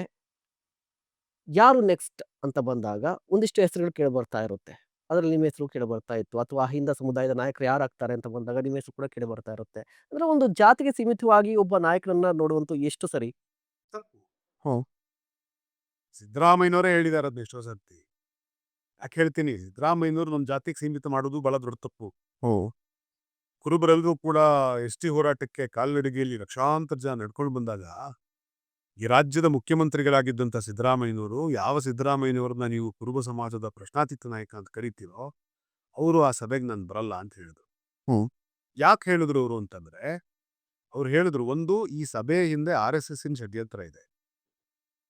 ಈ ಸಮಾಜವನ್ನ ಬೇರೆ ಸಮುದಾಯಗಳ ಜೊತೆಗೆ ಸಂಘರ್ಷಕ್ಕೆ ಇಳಿಸೋ ಪ್ರಯತ್ನ ಮಾಡ್ತಿದ್ದಾರೆ ಅಂತ ಅವ್ರಿಗೊಂದು ಅನುಮಾನ ಇತ್ತು. ಮತ್ತಿನ್ನೊಂದು ಅವ್ರು ಹೇಳಿದ್ದೇನು ಅಂತಂದ್ರೆ, ನಾನು ಒಂದೇ ಸಮುದಾಯಕ್ಕೆ ಸೀಮಿತನಾದ ನಾಯಕನಲ್ಲ. ನಾನು ಲೋಹಿಯಾನ್ ಓದ್ಕೊಂಡು ಬಂದು ಸಮಾಜವಾದವನ್ನು ಓದ್ಕೊಂಡು ಬಂದು ಎಲ್ಲಾ ಜಾತಿ ಸಮುದಾಯಗಳಿಗೆ ನ್ಯಾಯ ಕೊಡಿಸ್ಬೇಕಾಗಿದೆ. ಕಡೆ ಪಕ್ಷ ಕುರುಬ ಸಮುದಾಯದಲ್ಲಿ ನಾನೊಬ್ಬ ಮುಖ್ಯಮಂತ್ರಿ ಆಗ್ಬಿಟ್ಟು ಎಷ್ಟೋ ಸಮುದಾಯಗಳಿದಾವೆ, ಅವ್ರಿಗೆ MLA ಆಗಕ್ಕೂ ಆಗಿಲ್ಲ, ಜಿಲ್ಲಾ ಪಂಚಾಯತ್ ಮೆಂಬರ್ ಆಗಕ್ಕಾಗದೇ ಇರೋಂಥ ಎಷ್ಟೋ ಸಮುದಾಯಗಳಿದಾವೆ. ಅವ್ರಿಗೆ ನ್ಯಾಯ ಕೊಡಿಸೋದು ಯಾರು? ಅವರೆಲ್ಲರ ಪರವಾಗಿ ಹೋರಾಟ ರೂಪಿಸಿ ನಾನು ಬರ್ತೀನಿ. ಒಂದೇ ಜಾತಿಯ ಪರವಾದ ಹೋರಾಟವನ್ನು ನೀವು ರೂಪಿಸೋದಾದ್ರೆ ನಾನು ಬರಲ್ಲ ಅಂತ ಹೇಳಿದ್ರು ಸಿದ್ದರಾಮಯ್ಯನವರು. ಅವರನ್ನ ಕರೆಯೋದಕ್ಕೆ, ಈ ಹೋರಾಟಕ್ಕೆ ಕರೆಯೋದಕ್ಕೆ ಆ ದಿವಸ ನಾನು ಕೂಡ ಹೋಗಿದ್ದೆ. ಅವರು ಆ ಹೋರಾಟದಲ್ಲಿ ಭಾಗವಹಿಸಲಿಲ್ಲ. ನಾವು ಅದರಿಂದ ಹಿಂದೆ ನಿಂತ್ವಿ. ನಾನು ಹೇಳೋದು, ಸಿದ್ದರಾಮಯ್ಯನವರು ಅಷ್ಟು ಸ್ಪಷ್ಟತೆಯನ್ನು ಹೊಂದಿದ್ದಾರೆ. ಅವರು ಒಂದು ಜಾತಿಯ ನಾಯಕರಲ್ಲ, ಅವರು ಎಲ್ಲ ಧ್ವನಿ ಇಲ್ಲದ ಸಮುದಾಯಗಳ ನಾಯಕ. Is the leader of all voiceless people. Is the leader of all powerless people. ಯಾರಿಗೆ ಪವರ್ ಸಿಕ್ಕಿಲ್ಲ ಅವ್ರ ಪರವಾಗಿ ಅವ್ರು ಮಾತಾಡ್ತಾ ಇದ್ದಾರೆ, ಹೋರಾಟ ಮಾಡ್ತಾ ಇದ್ದಾರೆ. ಓಕೆ. ಸೊ ಆ ಸಾಲಲ್ಲಿ ಯಾರೋ ಅವ್ರಿಗೆ ಜನರಿಗೆ ಏನೋ ಅನಿಸ್ತಿರುತ್ತೆ, ಸೋಷಿಯಲ್ ಮೀಡಿಯಾದಲ್ಲಿ ಬರೋದಕ್ಕೆಲ್ಲದಕ್ಕೂ ನಾವು ಅದನ್ನ ಅನುಮೋದನೆ ಪಡಬೇಕು ಅಂತ ಹೇಳಿ ನನ್ನ ಹೆಸರನ್ನ ಆ ಥರ ಅವ್ರಿಗೆ ಅನ್ಸಿರ್ಬೋದು. ಆದ್ರೆ ಸಿದ್ದರಾಮಯ್ಯನವ್ರ ಸ್ಟೇಜರಿಗೆ ಓಕೆ. ಮತ್ತೆ ಇತ್ತೀಚೆಗೆ ಒಂದು ರಿಯಾಲಿಟಿ ಶೋ ವಿಚಾರದಲ್ಲೂ ಕೂಡ ಜಾತಿ ತಳಕಾಗ್ತಾ ಇದೆ. ಬಿಗ್ ಬಾಸ್ ಅಲ್ಲಿ ಕೂಡ ಜಾತಿ ಅಂದ್ರೆ ಯುವಕರು ಕಂಪ್ಲೀಟ್ ಆಗಿ ಏನಾಗ್ತಾ ಇದಾರೆ ಅಂತ ಒಂದು ಪ್ರಶ್ನೆ ಬರುತ್ತಲ್ಲ ಈ ಸಂದರ್ಭದಲ್ಲಿ. ಜಾತಿ ಅನ್ನೋದು ತಪ್ಪು ಅಂತ ನಮ್ಗೆ ಎಲ್ಲಾ ಪಠ್ಯ ಪುಸ್ತಕಗಳಲ್ಲೂ ನಾವು ಓದ್ಕೊಂಡ್ ಬರ್ತಾ ಇದ್ವಿ. ಕೊನೆಗೆ ಮತ್ತೆ ಬಂದು ನಾವು ಜಾತಿ ವಿಚಾರಕ್ಕೆ ಬರ್ತಾ ಇದ್ವಿ. ಈಗ ಸೋಷಿಯಲ್ ಮೀಡಿಯಾ ಅಂತ ಹೇಳಿದ್ರೆ, ಈಗಿನ ಹೆಚ್ಚಿನವರು ಜೆನ್ಸಿ ಅಂತ ಹೇಳಿದ್ರೆ ಇವ್ರು ಯಾರು ಕೂಡ ಜಾತಿ ಇಲ್ಲ, ಧರ್ಮ ಇಲ್ಲ ಅಂತ ಸ್ಟೇಟಸ್ ಹಾಕ್ತಾರೆ. ಬಟ್ ಸೋಷಿಯಲ್ ಮೀಡಿಯಾದಲ್ಲಿ ನಡೀತಿರೋದೆಲ್ಲವೂ ಕೂಡ ಜಾತಿ ವಿಚಾರಕ್ಕೆ ಬರುತ್ತೆ ಮತ್ತು ಜಾತಿ ವಿಚಾರ ತಳಕಾಗುತ್ತೆ. ಯುವಜನತೆ ಹೆಚ್ಚಾಗಿ ಜಾತಿ ಬಗ್ಗೆ ತುಂಬಾ ತಲೆ ಕೆಡ್ಸ್ಕೊತಾ ಇದ್ದಾರೆ, ನಾವು ಶ್ರೇಷ್ಠ ಅಂತ ಹೇಳಿ. ಸೊ ಎಲ್ಲಿ ಪ್ರಾಬ್ಲಮ್ ಆಗ್ತಿದೆ ಅಂತ ನಿಮ್ಗೆ ಅನಿಸ್ತಾ ಇದೆ? ಆ ಜೆನ್ಸಿ ಕ್ರೌಡ್ ಏನ್ ಕಾಣ್ತಿದೆ ಅದೆಲ್ಲೋ ಒಂದ್ ಕಡೆ ರೇ ಆಫ್ ಹೋಪ್ ಅಂತಲೂ ನೀವು ಹೇಳ್ಬೋದು. ಯಾಕೆ ಅವ್ರೊಳಗಡೆ ತುಂಬಾ ಜಾತಿ ಕಾಣ್ತಿಲ್ಲ. ಆದ್ರೆ ಇವತ್ತು ಗ್ರಾಮೀಣ ಭಾಗದಲ್ಲಿರುವಂತ ಯುವ ವರ್ಗ ಏನಿದೆ ಅವರಲ್ಲಿ ಹೆಚ್ಚು ಜಾತಿ ಇದೆ. ಯಾಕಿದೆ ಅಂತಂದ್ರೆ ಚುನಾವಣೆಗಳು ನಡೀತವೆ. ಚುನಾವಣೆಗಳು ಹೆಂಗ್ ನಡೀತವೆ ಅಂತಂದ್ರೆ ಜಾತಿ ಆಧಾರದಲ್ಲೇ ನಡೀತವೆ. ಸೊ ರಾಜಕೀಯ ವ್ಯವಸ್ಥೆ ಜಾತಿಯನ್ನ ನಾಶ ಮಾಡೋದ್ರ ಬದಲಿಗೆ ಜಾತಿಯನ್ನು ಜೀವಂತವಾಗಿಟ್ಟಿದೆ. ಸೊ ಇದು ಸರಿ ಹೋಗಬೇಕು ಅಂತಂದ್ರೆ ಎಲೆಕ್ಟ್ರಲ್ ರಿಫಾರ್ಮ್ಸೇ ಬರಬೇಕು. ಓಕೆ. ಸೊ ಎಲ್ಲಿವರೆಗೂ ವೋಟಿಂಗ್ ಫಾರ್ ಇಂಡಿವಿಜುವಲ್ಸ್ ನಡೆಯುತ್ತಲ್ಲ, ವೋಟಿಂಗ್ ಫಾರ್ ಇಂಡಿವಿಜುವಲ್ಸ್ ನಡೆಯುವವರೆಗೆ ಜಾತಿ ಜೀವಂತವಾಗಿರುತ್ತೆ. ಯಾಕೆ ಅವ್ನು ಯಾವ ಜಾತಿ ಅವನು ಇರ್ತಾನೆ, ಆ ಜಾತಿಯು ಯಾರಿಗೆ ಗೆಲ್ಲೋ ಸಾಮರ್ಥ್ಯ ಇರುತ್ತೆ ಅವ್ನು ಕರ್ಬಿಟ್ಟು ನಾವು ಟಿಕೆಟ್ ಕೊಡ್ತೀವಿ. ಆ ಕ್ಷೇತ್ರದಲ್ಲಿ ಯಾವ್ದು ಯಾವ ಜಾತಿ ಸಂಬಳ ಇರೋದು ಜಾಸ್ತಿ ಇರ್ತಾನೆ ಅವ್ನು ಟಿಕೆಟ್ ಕೊಡ್ತೀವಿ. ಹ್ಮ್. ಅವನು ಮತ್ತೆ ಜಾತಿ ರಾಜಕಾರಣ ಶುರು ಮಾಡ್ಕೊತಾನೆ. ಹ್ಮ್. ಜಾತಿಗಳನ್ನು ಒಟ್ಟು ಮಾಡ್ತಾರೆ, ಜಾತಿಗಳ ವಿರುದ್ಧ ಎತ್ತು ಕಟ್ತಾರೆ, ಅದ್ರ ಮೂಲಕ ರಾಜಕಾರಣ ಮಾಡ್ತಾರೆ. ಹಿಂಗಾಗಿ ಎಲೆಕ್ಟ್ರಲ್ ಪಾಲಿಟಿಕ್ಸು ಜಾತಿಯನ್ನು ಜೀವಂತವಾಗಿಡೋದ್ರೊಳಗಡೆ ಒಂದು ಮೇಜರ್ ಫ್ಯಾಕ್ಟರ್ ಆಗಿ ಕೆಲಸ ಮಾಡ್ತಾ ಇದೆ. ಹ್ಮ್. ಇದನ್ನ ಹೋಗಿಸುವ ದೃಷ್ಟಿಯಲ್ಲಿ ಎಲೆಕ್ಟ್ರಲ್ ರಿಫಾರ್ಮ್ಸ್ ಮಾಡೋ ದೃಷ್ಟಿಯಲ್ಲಿ ಭಾರತ ತುಂಬಾ ಯೋಚನೆ ಮಾಡಬೇಕಾಗಿದೆ. ನಿಜ. ಉದಾಹರಣೆಗೆ we are not voting for person, we are voting only for the parties ಅಂತ ಮಾಡಿಬಿಟ್ರೆ ಹ್ಮ್. ಆಗ ತುಂಬಾ ದೊಡ್ಡ ಪ್ರಮಾಣದ ಬದಲಾವಣೆ ಆಗುತ್ತೆ. ಹ್ಮ್. ಹಿಂದೆ ಒಂದು ಕಾಲ ಇತ್ತು, ಯಾವ ಜಾತಿ ಅನ್ನೋದು ನಿಂತ್ಕೊಳ್ಳಿ, ಕಾಂಗ್ರೆಸ್ಸಿನ ಟಿಕೆಟ್ ಸಿಕ್ಕರೆ ಗೆಲ್ತಾನೆ ಅಂತ. Hmm. That was the faith on the party. Hmm. That was the faith on the party, not on the person. But ಈಗ ಪಾರ್ಟಿಗಳು ಕೂಡ ಒಂದಿಷ್ಟು ಜಾತಿಗಳನ್ನ ಹೋಲ್ಡ್ ಅಲ್ಲಿ ಇಟ್ಕೊಂಡಿರುವಂತದ್ದು. ಅಂದ್ರೆ ಈಗ ಫಾರ್ ಎಕ್ಸಾಂಪಲ್ ಕೊಡೋದಾದ್ರೆ, ಈಗ ಬಿಜೆಪಿ ಕರ್ನಾಟಕದಲ್ಲಿ ಮಾತನಾಡೋದಾದ್ರೆ, ಬಿಜೆಪಿ ಅಂತ ಹೇಳಿದ್ರೆ ಒಂದು ಸಮುದಾಯದ ಪಾರ್ಟಿ, ಜೆಡಿಎಸ್ ಅಂತ ಹೇಳಿದ್ರೆ ಒಂದು ಸಮುದಾಯದ ಪಾರ್ಟಿ, ಕಾಂಗ್ರೆಸ್ ಅಂತ ಹೇಳಿದ್ರೆ ಅಹಿಂದ ಅಂತ ಬರ್ತಾ ಇರುವಂತದ್ದು. ಇದೇ ಆಗ್ಬಿಟ್ಟಿದೆ ಅಲ್ವಾ ಕಂಪ್ಲೀಟ್ ಇಲ್ಲಿಗೆ? ಅದೇ ಹೇಳ್ತಾ ಇರೋದು, ಎಲೆಕ್ಟ್ರಲ್ ರಿಫಾರ್ಮ್ಸ್ ಬರಬೇಕು. ಹ್ಮ್. ಎಲೆಕ್ಟ್ರಲ್ ರಿಫಾರ್ಮ್ಸ್ ಅನ್ನು ಬಂದು ಜಾತಿಯನ್ನ ಹೊರಗಿಟ್ಟು ರಾಜಕಾರಣ ಮಾಡುವಂತ ಒಂದು ವ್ಯವಸ್ಥೆ ಸೃಷ್ಟಿ ಆಗ್ತಾ ಹೋದ್ರೆ ಬಹುಸಂಖ್ಯಾತ ಜಾತಿಯವರಲ್ಲದೆ ಯಾವ ಅಲ್ಪಸಂಖ್ಯಾತ ಜಾತಿಯವರು ಕೂಡ ರಾಜಕಾರಣ ಮಾಡಕ್ಕೆ ಆಗಲ್ಲ. Okay. Small micro marginalised communities ಇರ್ತಾರಲ್ಲ, ಅವ್ರು ಯಾರು ಲೀಡರ್ಸ್ ಆಗಕ್ಕಾಗಲ್ಲ. ಹ್ಮ್. ಪಾಪ ಅವ್ರಿಗೆ ಲೀಡರ್ಶಿಪ್ ಕ್ವಾಲಿಟೀಸ್ ಇರುತ್ತೆ, ಲೀಡರ್ಸ್ ಆಗಕ್ಕಾಗಲ್ಲ. ಹ್ಮ್. ಮತ್ತೆ ಇನ್ನೊಂದು ಅಪಾಯ ಇದೆ ಈ ದೇಶದ ಪ್ರಜಾಪ್ರಭುತ್ವಕ್ಕೆ, ಇದೇನು ಅಂತಂದ್ರೆ ಮನಿ ಪಾಲಿಟಿಕ್ಸ್ ಅಲ್ಲಿಗೆ ಬರ್ತಿದೆ. ಹಣ ಎಷ್ಟು ಮುಖ್ಯ ಆಗುತ್ತೆ ರಾಜಕೀಯ ಮತ್ತು ಎಲೆಕ್ಷನ್? ತುಂಬಾ ಮುಖ್ಯ ಆಗ್ತಾ ಇದೆ. Hmm. That is the most dangerous part. ಯಾಕೆ? Politics has become a field of business. Today it is no more a field of service. Hmm. ಒಬ್ಬ ಬರ್ತಾನೆ, ಯಾವುದೋ ಒಂದು ಫೀಲ್ಡ್ ಹೋಗ್ತಾನೆ. ಉದಾಹರಣೆಗೆ ಅವನು ಒಂದು ಕ್ರಷರ್ ಮಾಡಕ್ ಹೋಗ್ತಾನೆ. ಅಲ್ಲಿ ಅವನು ₹100 ಹಾಕಿ 110 ರೂಪಾಯಿ ತೆಗಿಯಕ್ಕೆ ಹೋಗ್ತಾನೆ, ₹120 ಮರತು. ರಿಯಲ್ ಎಸ್ಟೇಟ್ಗೆ ಹೋಗ್ತಾನೆ, ₹100 ಹಾಕಿ ₹140 ತೆಗಿಯಕ್ಕೆ ನೋಡ್ತಾನೆ. ಆದ್ರೆ ರಾಜಕಾರಣಕ್ಕೆ ಬರ್ತಾನೆ, ಯಾಕೆ ಬರ್ತಾನೆ ಅಂತಂದ್ರೆ ₹100 ಹಾಕಿದ್ರೆ ₹200 ಆಗುತ್ತೆ ಅಂತ ಬರ್ತಾನೆ. ಹ್ಮ್. ₹100 ಇನ್ವೆಸ್ಟ್ ಮಾಡಿದ್ರೆ ₹200 ಆಗುತ್ತೆ ಅಂತ ಬರ್ತಾನೆ ರಾಜಕಾರಣಕ್ಕೆ. ಹೌದು. ಯಾರು ಬರ್ತಿರೋ ಇವೆಲ್ಲ ಅಂತಂದ್ರೆ ಬಿಸ್ನೆಸ್ ಪೀಪಲ್. ಸೊ ಇದು ರಾಜಕಾರಣಕ್ಕೆ ಬಹಳ ದೊಡ್ಡ ಮಾರಕವಾದಂತ, ಬರೇ ಭಾರತ ದೇಶದ ಪ್ರಜಾಪ್ರಭುತ್ವಕ್ಕೆ ಇದು ಪ್ರಜಾಪ್ರಭುತ್ವವಾಗಿ ಉಳಿಯೋದಿಲ್ಲ. ಹಿಂಗಾದ್ರೆ ಮನಿ ಪ್ರಭುತ್ವ ಆಗುತ್ತೆ. ಇವತ್ತು ಭಾರತ ದೇಶದಲ್ಲಿ ಬಹುತೇಕ ಕಡೆಗಳಲ್ಲಿ ನಡೀತಾ ಇರೋದು ಮನಿ ಪ್ರಭುತ್ವ. ಸೊ ಈ ಮನಿ ಪ್ರಭುತ್ವ ಹೋಗಬೇಕು ಅಂತಂದ್ರೆ ಭಾರತದ ಜನ ಇದರ ಬಗ್ಗೆ ಜಾಗೃತರನ್ನಾಗಿಸಬೇಕು. ಓಕೆ. ಈಗ ರಾಜಕೀಯ ಅಂದ್ರೆ ವ್ಯಾಪಾರ ಅಂತ ನೀವೇ ಹೇಳ್ತಾ ಇದ್ರಿ. ರಾಜಕೀಯ ಅಂದ್ರೆ ವ್ಯಾಪಾರ ಅಂತ ಗೊತ್ತಿದೆ, ಹಣ ಇಲ್ದಿದ್ರು ರಾಜಕೀಯಕ್ಕೆ ಬಂದಿದ್ರಿ. ಯಾಕೆ? Money will come, power will come, everything that is excellent will come, but where are men? ಈ ಮಾತು ಯಾರ್ದು ಗೊತ್ತಾ? ಸ್ವಾಮಿ ವಿವೇಕಾನಂದ ಅವ್ರು ಹೇಳ್ತಾರೆ, everything that is excellent will come, money will come, power will come, everything that is excellent will come, but where are men? Where are men? They are only brutes in the form of men.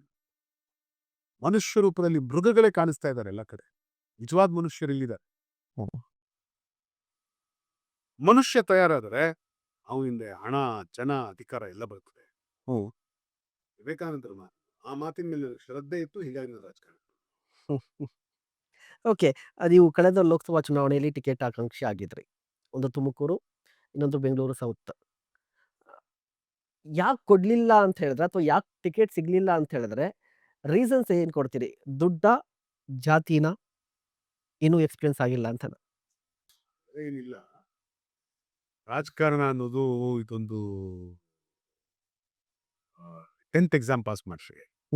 10th ಎಕ್ಸಾಮಲ್ಲಿ 6 subject ಇದೆ, 6ರಲ್ಲಿ 6 pass ಆದ್ರು, 5 pass ಆದ್ರೆ fail.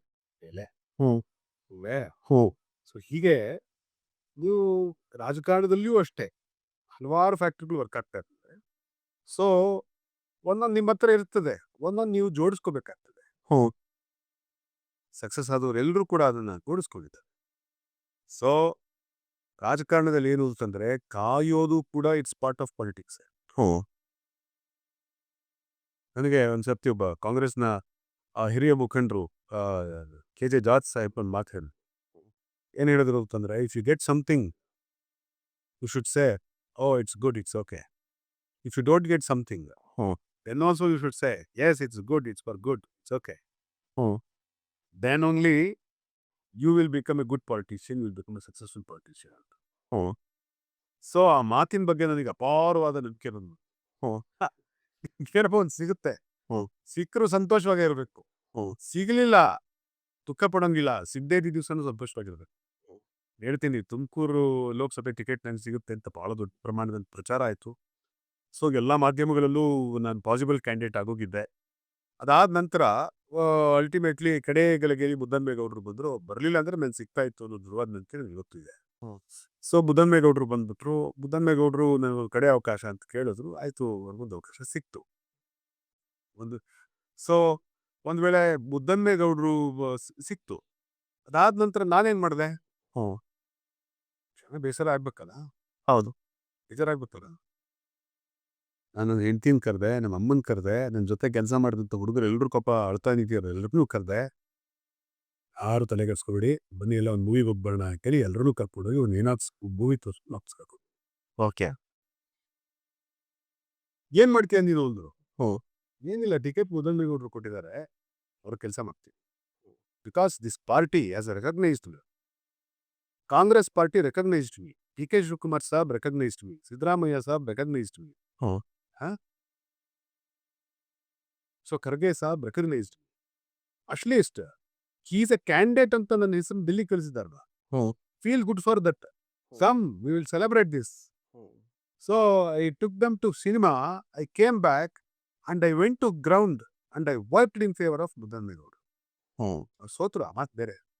ಆದರೆ ಎಲ್ಲ ಸಭೆಗಳಲ್ಲಿ ನಾನೇ ಪ್ರಧಾನ ಭಾಷಣ. ಹೌದು. ತುಮಕೂರಿನಲ್ಲಿ ಮುದ್ದನ್ಮೇಗೌಡರು. ಬಟ್ ನನಗೆ ಇನ್ನೊಂದು ಮಾತು ಹೇಳ್ತಾ ಇದ್ರು, ಇಲ್ಲ ಕಾಂಗ್ರೆಸ್ನಲ್ಲಿ ನಿಖೇತ್ ಮೌರ್ಯ ಅವರನ್ನ ಬಳಸ್ಕೋತಾ ಇದ್ದಾರೆ, ಅವರ ಭಾಷಣವನ್ನ, ಅವರ ವಾಕ್ಚಾತುರ್ಯವನ್ನ, ಅಧಿಕಾರವನ್ನು ಕೊಡ್ತಾ ಇಲ್ಲ ಅಂತ ಹೇಳಿ ಈ ಮಾತು ಕೂಡ ಕೇಳಿ ಬರ್ತಾ ಇತ್ತು.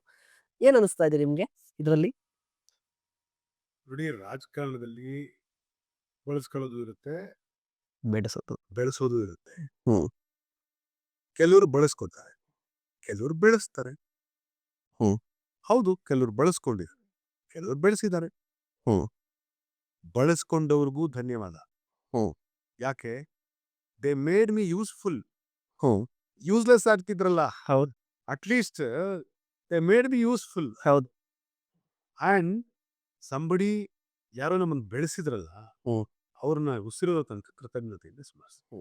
ನಾನು ಒಂದು ಮಾತು ಕೇಳಿದ್ದೀನಿ, ಯಾರಾದ್ರೂ ನಮ್ಮನ್ನೊಬ್ರು ಬಳಸ್ಕೋತಾ ಇದ್ರಿ ಅಂತ ಹೇಳಿದ್ರೆ ನಾವು ಬಾಳಕೆ ಬರ್ತೀವಿ ಅಂತ ಅರ್ಥ. ಅಂದ್ರೆ ನಾವು ವೇಸ್ಟ್ ಬಾಡಿಗಳೆಲ್ಲ ನಾವು ಬಾಳಕೆ ಬರ್ತಾ ಇದೀವಿ ಅಂತ ಅರ್ಥ ಅಂತ ಹೇಳಿ. ನೀವು ಬಾಳಿಕೆ ಬರ್ತೀರಿ, ಉಪಯೋಗ ಬರ್ತೀರಿ ಅಂತ ತಾನೇ ಉಪಯೋಗಿಸ್ಕೊತ. ನಿರುಪಯುಕ್ತ ವಸ್ತು ಆಗಿದ್ರೆ ನಿಮ್ಗೆ ಉಪಯೋಗಿಸ್ತದೆ ಇರ್ಲಿಲ್ವಲ್ಲ ಅಂತ. ಬಾಳಕೆ ಬರೋದು ತುಂಬಾ ಇಂಪಾರ್ಟೆಂಟ್. ಬಾಳಿಕೆ ಬರೋದೇ ಬಹಳ. ಓಕೆ. ನಾವು ರಾಜಕೀಯ ಬಗ್ಗೆ ಮಾತನಾಡ್ತಾ ಇದ್ವಿ. ಬಟ್ ರಾಜಕೀಯ ಅಂತ ಬಂದಾಗ ಒಂದು ಗುರಿ ಇರಬೇಕಾಗುತ್ತೆ. ನಿಖೇತ್ ಮೌರ್ಯ ಅವರ ಗುರಿ ಏನು? ಮುಂದೆ ಏನ್ ಮಾಡ್ತಾರೆ? ಲೋಕಸಭಾ ಚುನಾವಣೆ ಸಿಗ್ಲಿಲ್ಲ, ನೆಕ್ಸ್ಟ್ ವಿಧಾನಸಭೆನ ಅಥವಾ ಲೋಕಸಭೆ ಟಾರ್ಗೆಟ್ ಮಾಡ್ತಾ ಇದ್ದಾರಾ? ವಿಧಾನಸಭೆನೆ. ವಿಧಾನಸಭೆನೆ. ಯಾವ ಕಾನ್ಸ್ಟಿಟ್ಯೂನ್ಸಿ ತಯಾರಿ ನಡೀತಿದ್ಯಾ? ಅಲ್ಲಲ್ಲ, ಈಗ ಕ್ಷೇತ್ರ ಮರು ವಿಂಗಡಣೆ ಆದ್ರೆ ಒಂದ್ ಲೆಕ್ಕ, ಇದೇ ಕ್ಷೇತ್ರಗಳಿದ್ರೆ ಇನ್ನೊಂದು ಲೆಕ್ಕ. ಓಕೆ. ಬಟ್ ವಿಧಾನಸಭೆಯಲ್ಲಿ ನೋಡ್ಬೋದು ನಿಖೇತ್ ಮೌರ್ಯ ಅವರನ್ನ. ನಾನು ತುಂಬಾ ಕಡೆ ನನ್ನನ್ನು ಪ್ರೀತಿಸೋ ಜನ ಇದ್ದಾರೆ, ಎಲ್ಲರೂ ನಮ್ಮಲ್ಲಿ ಬನ್ನಿ ಅಂತ ಬೇರೆ ಬೇರೆ ಕಡೆಗಳಲ್ಲೂ ಕರೀತಾ ಇದ್ದಾರೆ, ನನ್ನ ಜಿಲ್ಲೆಯಿಂದ ಹೊರಗಡೆನೂ ಕರೀತಾ ಇದ್ದಾರೆ. ಸೊ ಹಿರಿಯ ನಾಯಕರುಗಳಿದ್ದಾರೆ, ನನ್ನ ಮಾರ್ಗದರ್ಶನ ಮಾಡುವಂತ ನಾಯಕರುಗಳಿದ್ದಾರೆ. ಸೊ ಅವರ ಮಾರ್ಗದರ್ಶನದಂತೆ I am doing my works. So I will come out. Okay. ಇಲ್ಲಿವರೆಗೂ ಸರ್, ನಿಮ್ಮ ಬಾಲ್ಯದಿಂದ ಇಲ್ಲಿವರೆಗೂ ಬಂದಿದ್ರಿ, ಈಗ BMTC ಉಪಾಧ್ಯಕ್ಷರಾಗಿದ್ರಿ.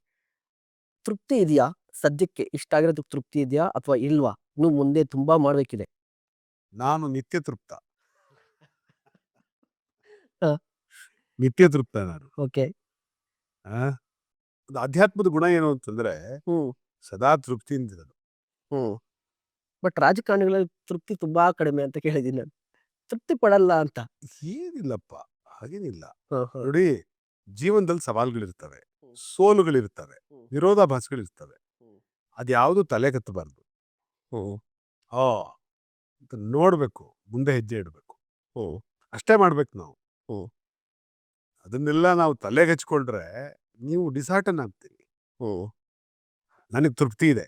Hmm. I am so happy. ಹ್ಮ್.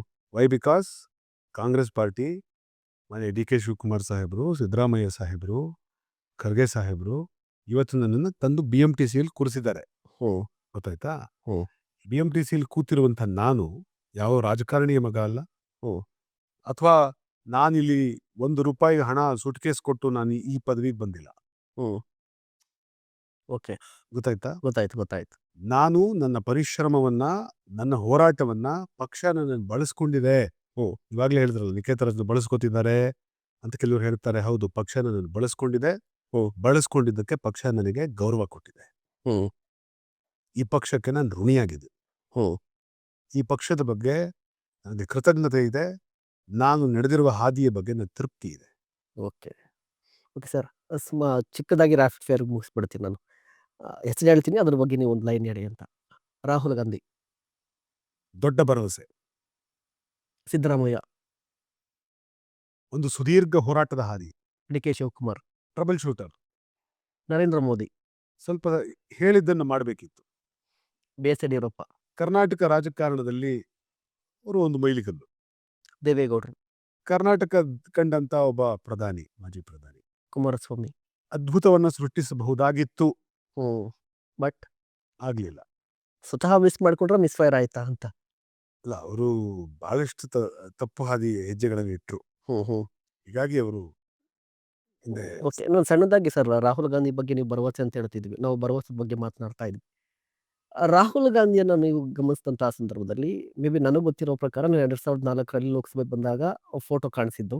ಅದಾದ ನಂತರ 2014ರಲ್ಲಿ ದೊಡ್ಡ ಸೋಲಾಗಿದ್ದು, 2019 ಸೋಲು, 2024ರ ಸೋಲು. 2004, 2009 ಆಗಿರ್ಬೋದು, 2014ರವರೆಗೂ ರಾಹುಲ್ ಗಾಂಧಿ ಸಮಥಿಂಗ್. ಬಟ್ 2014ರ ನಂತರ ಇಲ್ಲಿಯವರೆಗೂ ರಾಹುಲ್ ಗಾಂಧಿಯವರ ಸೋಲುಗಳನ್ನ ಹೇಗೆ ನೋಡ್ತಾ ಇದ್ದೀರಿ? ಮತ್ತೆ ಮುಂದೆ ನೀವು ಹೇಳ್ತಾ ಇರುವಂಥದ್ದು ಭರವಸೆ ಅಂತ ಹೇಳ್ತಿದ್ರಿ, ಹೇಗೆ ಅಂತ ನನಗೆ. ಸೋಲೋದು ಬಹಳ ದೊಡ್ಡ ಸಂಗತಿ ಅಲ್ವೇ ಅಲ್ಲ. ಅಬ್ರಹಾಂ ಲಿಂಕನ್ ನೋಡಿ, ಚುನಾವಣೆಗಳಲ್ಲಿ ಸೋಲು ಮತ್ತು ಗೆಲುವು ಅನ್ನೋದು ಬಹಳ ದೊಡ್ಡ ಸಂಗತಿ ಏನಲ್ಲ. ಚುನಾವಣೆಗಳಲ್ಲಿ ಬಹಳಷ್ಟು ಸೋತು ಕಡೆಗೊಂದು ದೊಡ್ಡ ಸ್ಥಾನವನ್ನು ಏರಿದಂತ ಒಂದು ಅತ್ಯಂತ ದೊಡ್ಡ ಉದಾಹರಣೆ ನಿಮಗೆ ಬೇಕು ಅಂತಂದ್ರೆ ಅಮೆರಿಕ ದೇಶದ ಅಧ್ಯಕ್ಷರಾಗಿದ್ದಂತ ಅಬ್ರಹಾಂ ಲಿಂಕನ್ನೇ ಅತ್ಯಂತ ದೊಡ್ಡ ಉದಾಹರಣೆ. ಸುಮ್ಮನೆ ನಮ್ಮ ಕೈಯಲ್ಲಿ ಗೂಗಲ್ ಇದೆ ಅನ್ನೋ ಕಾರಣಕ್ಕೋಸ್ಕರ ಹೇಳ್ತೀನಿ. ಸುಮ್ಮನೆ ನಾವು ಗೂಗಲ್ ಮಾಡಿ ನೋಡ್ಬಿಟ್ರೆ ನಿಮಗೆ ಒಂದು ಲಿಸ್ಟ್ ಸಿಗ್ತದೆ. ಏನು? Elections Abraham Lincoln last is first run for the illusionist state legislature. 1938 lost the race for Speaker of the illusionist House. 1943 lost bid for US Congress, even for a wing nomination. In 1854 lost elections for US Senate. Lost the famous Lincoln-Douglas Senate race to the Stephen A. Douglas in 1958.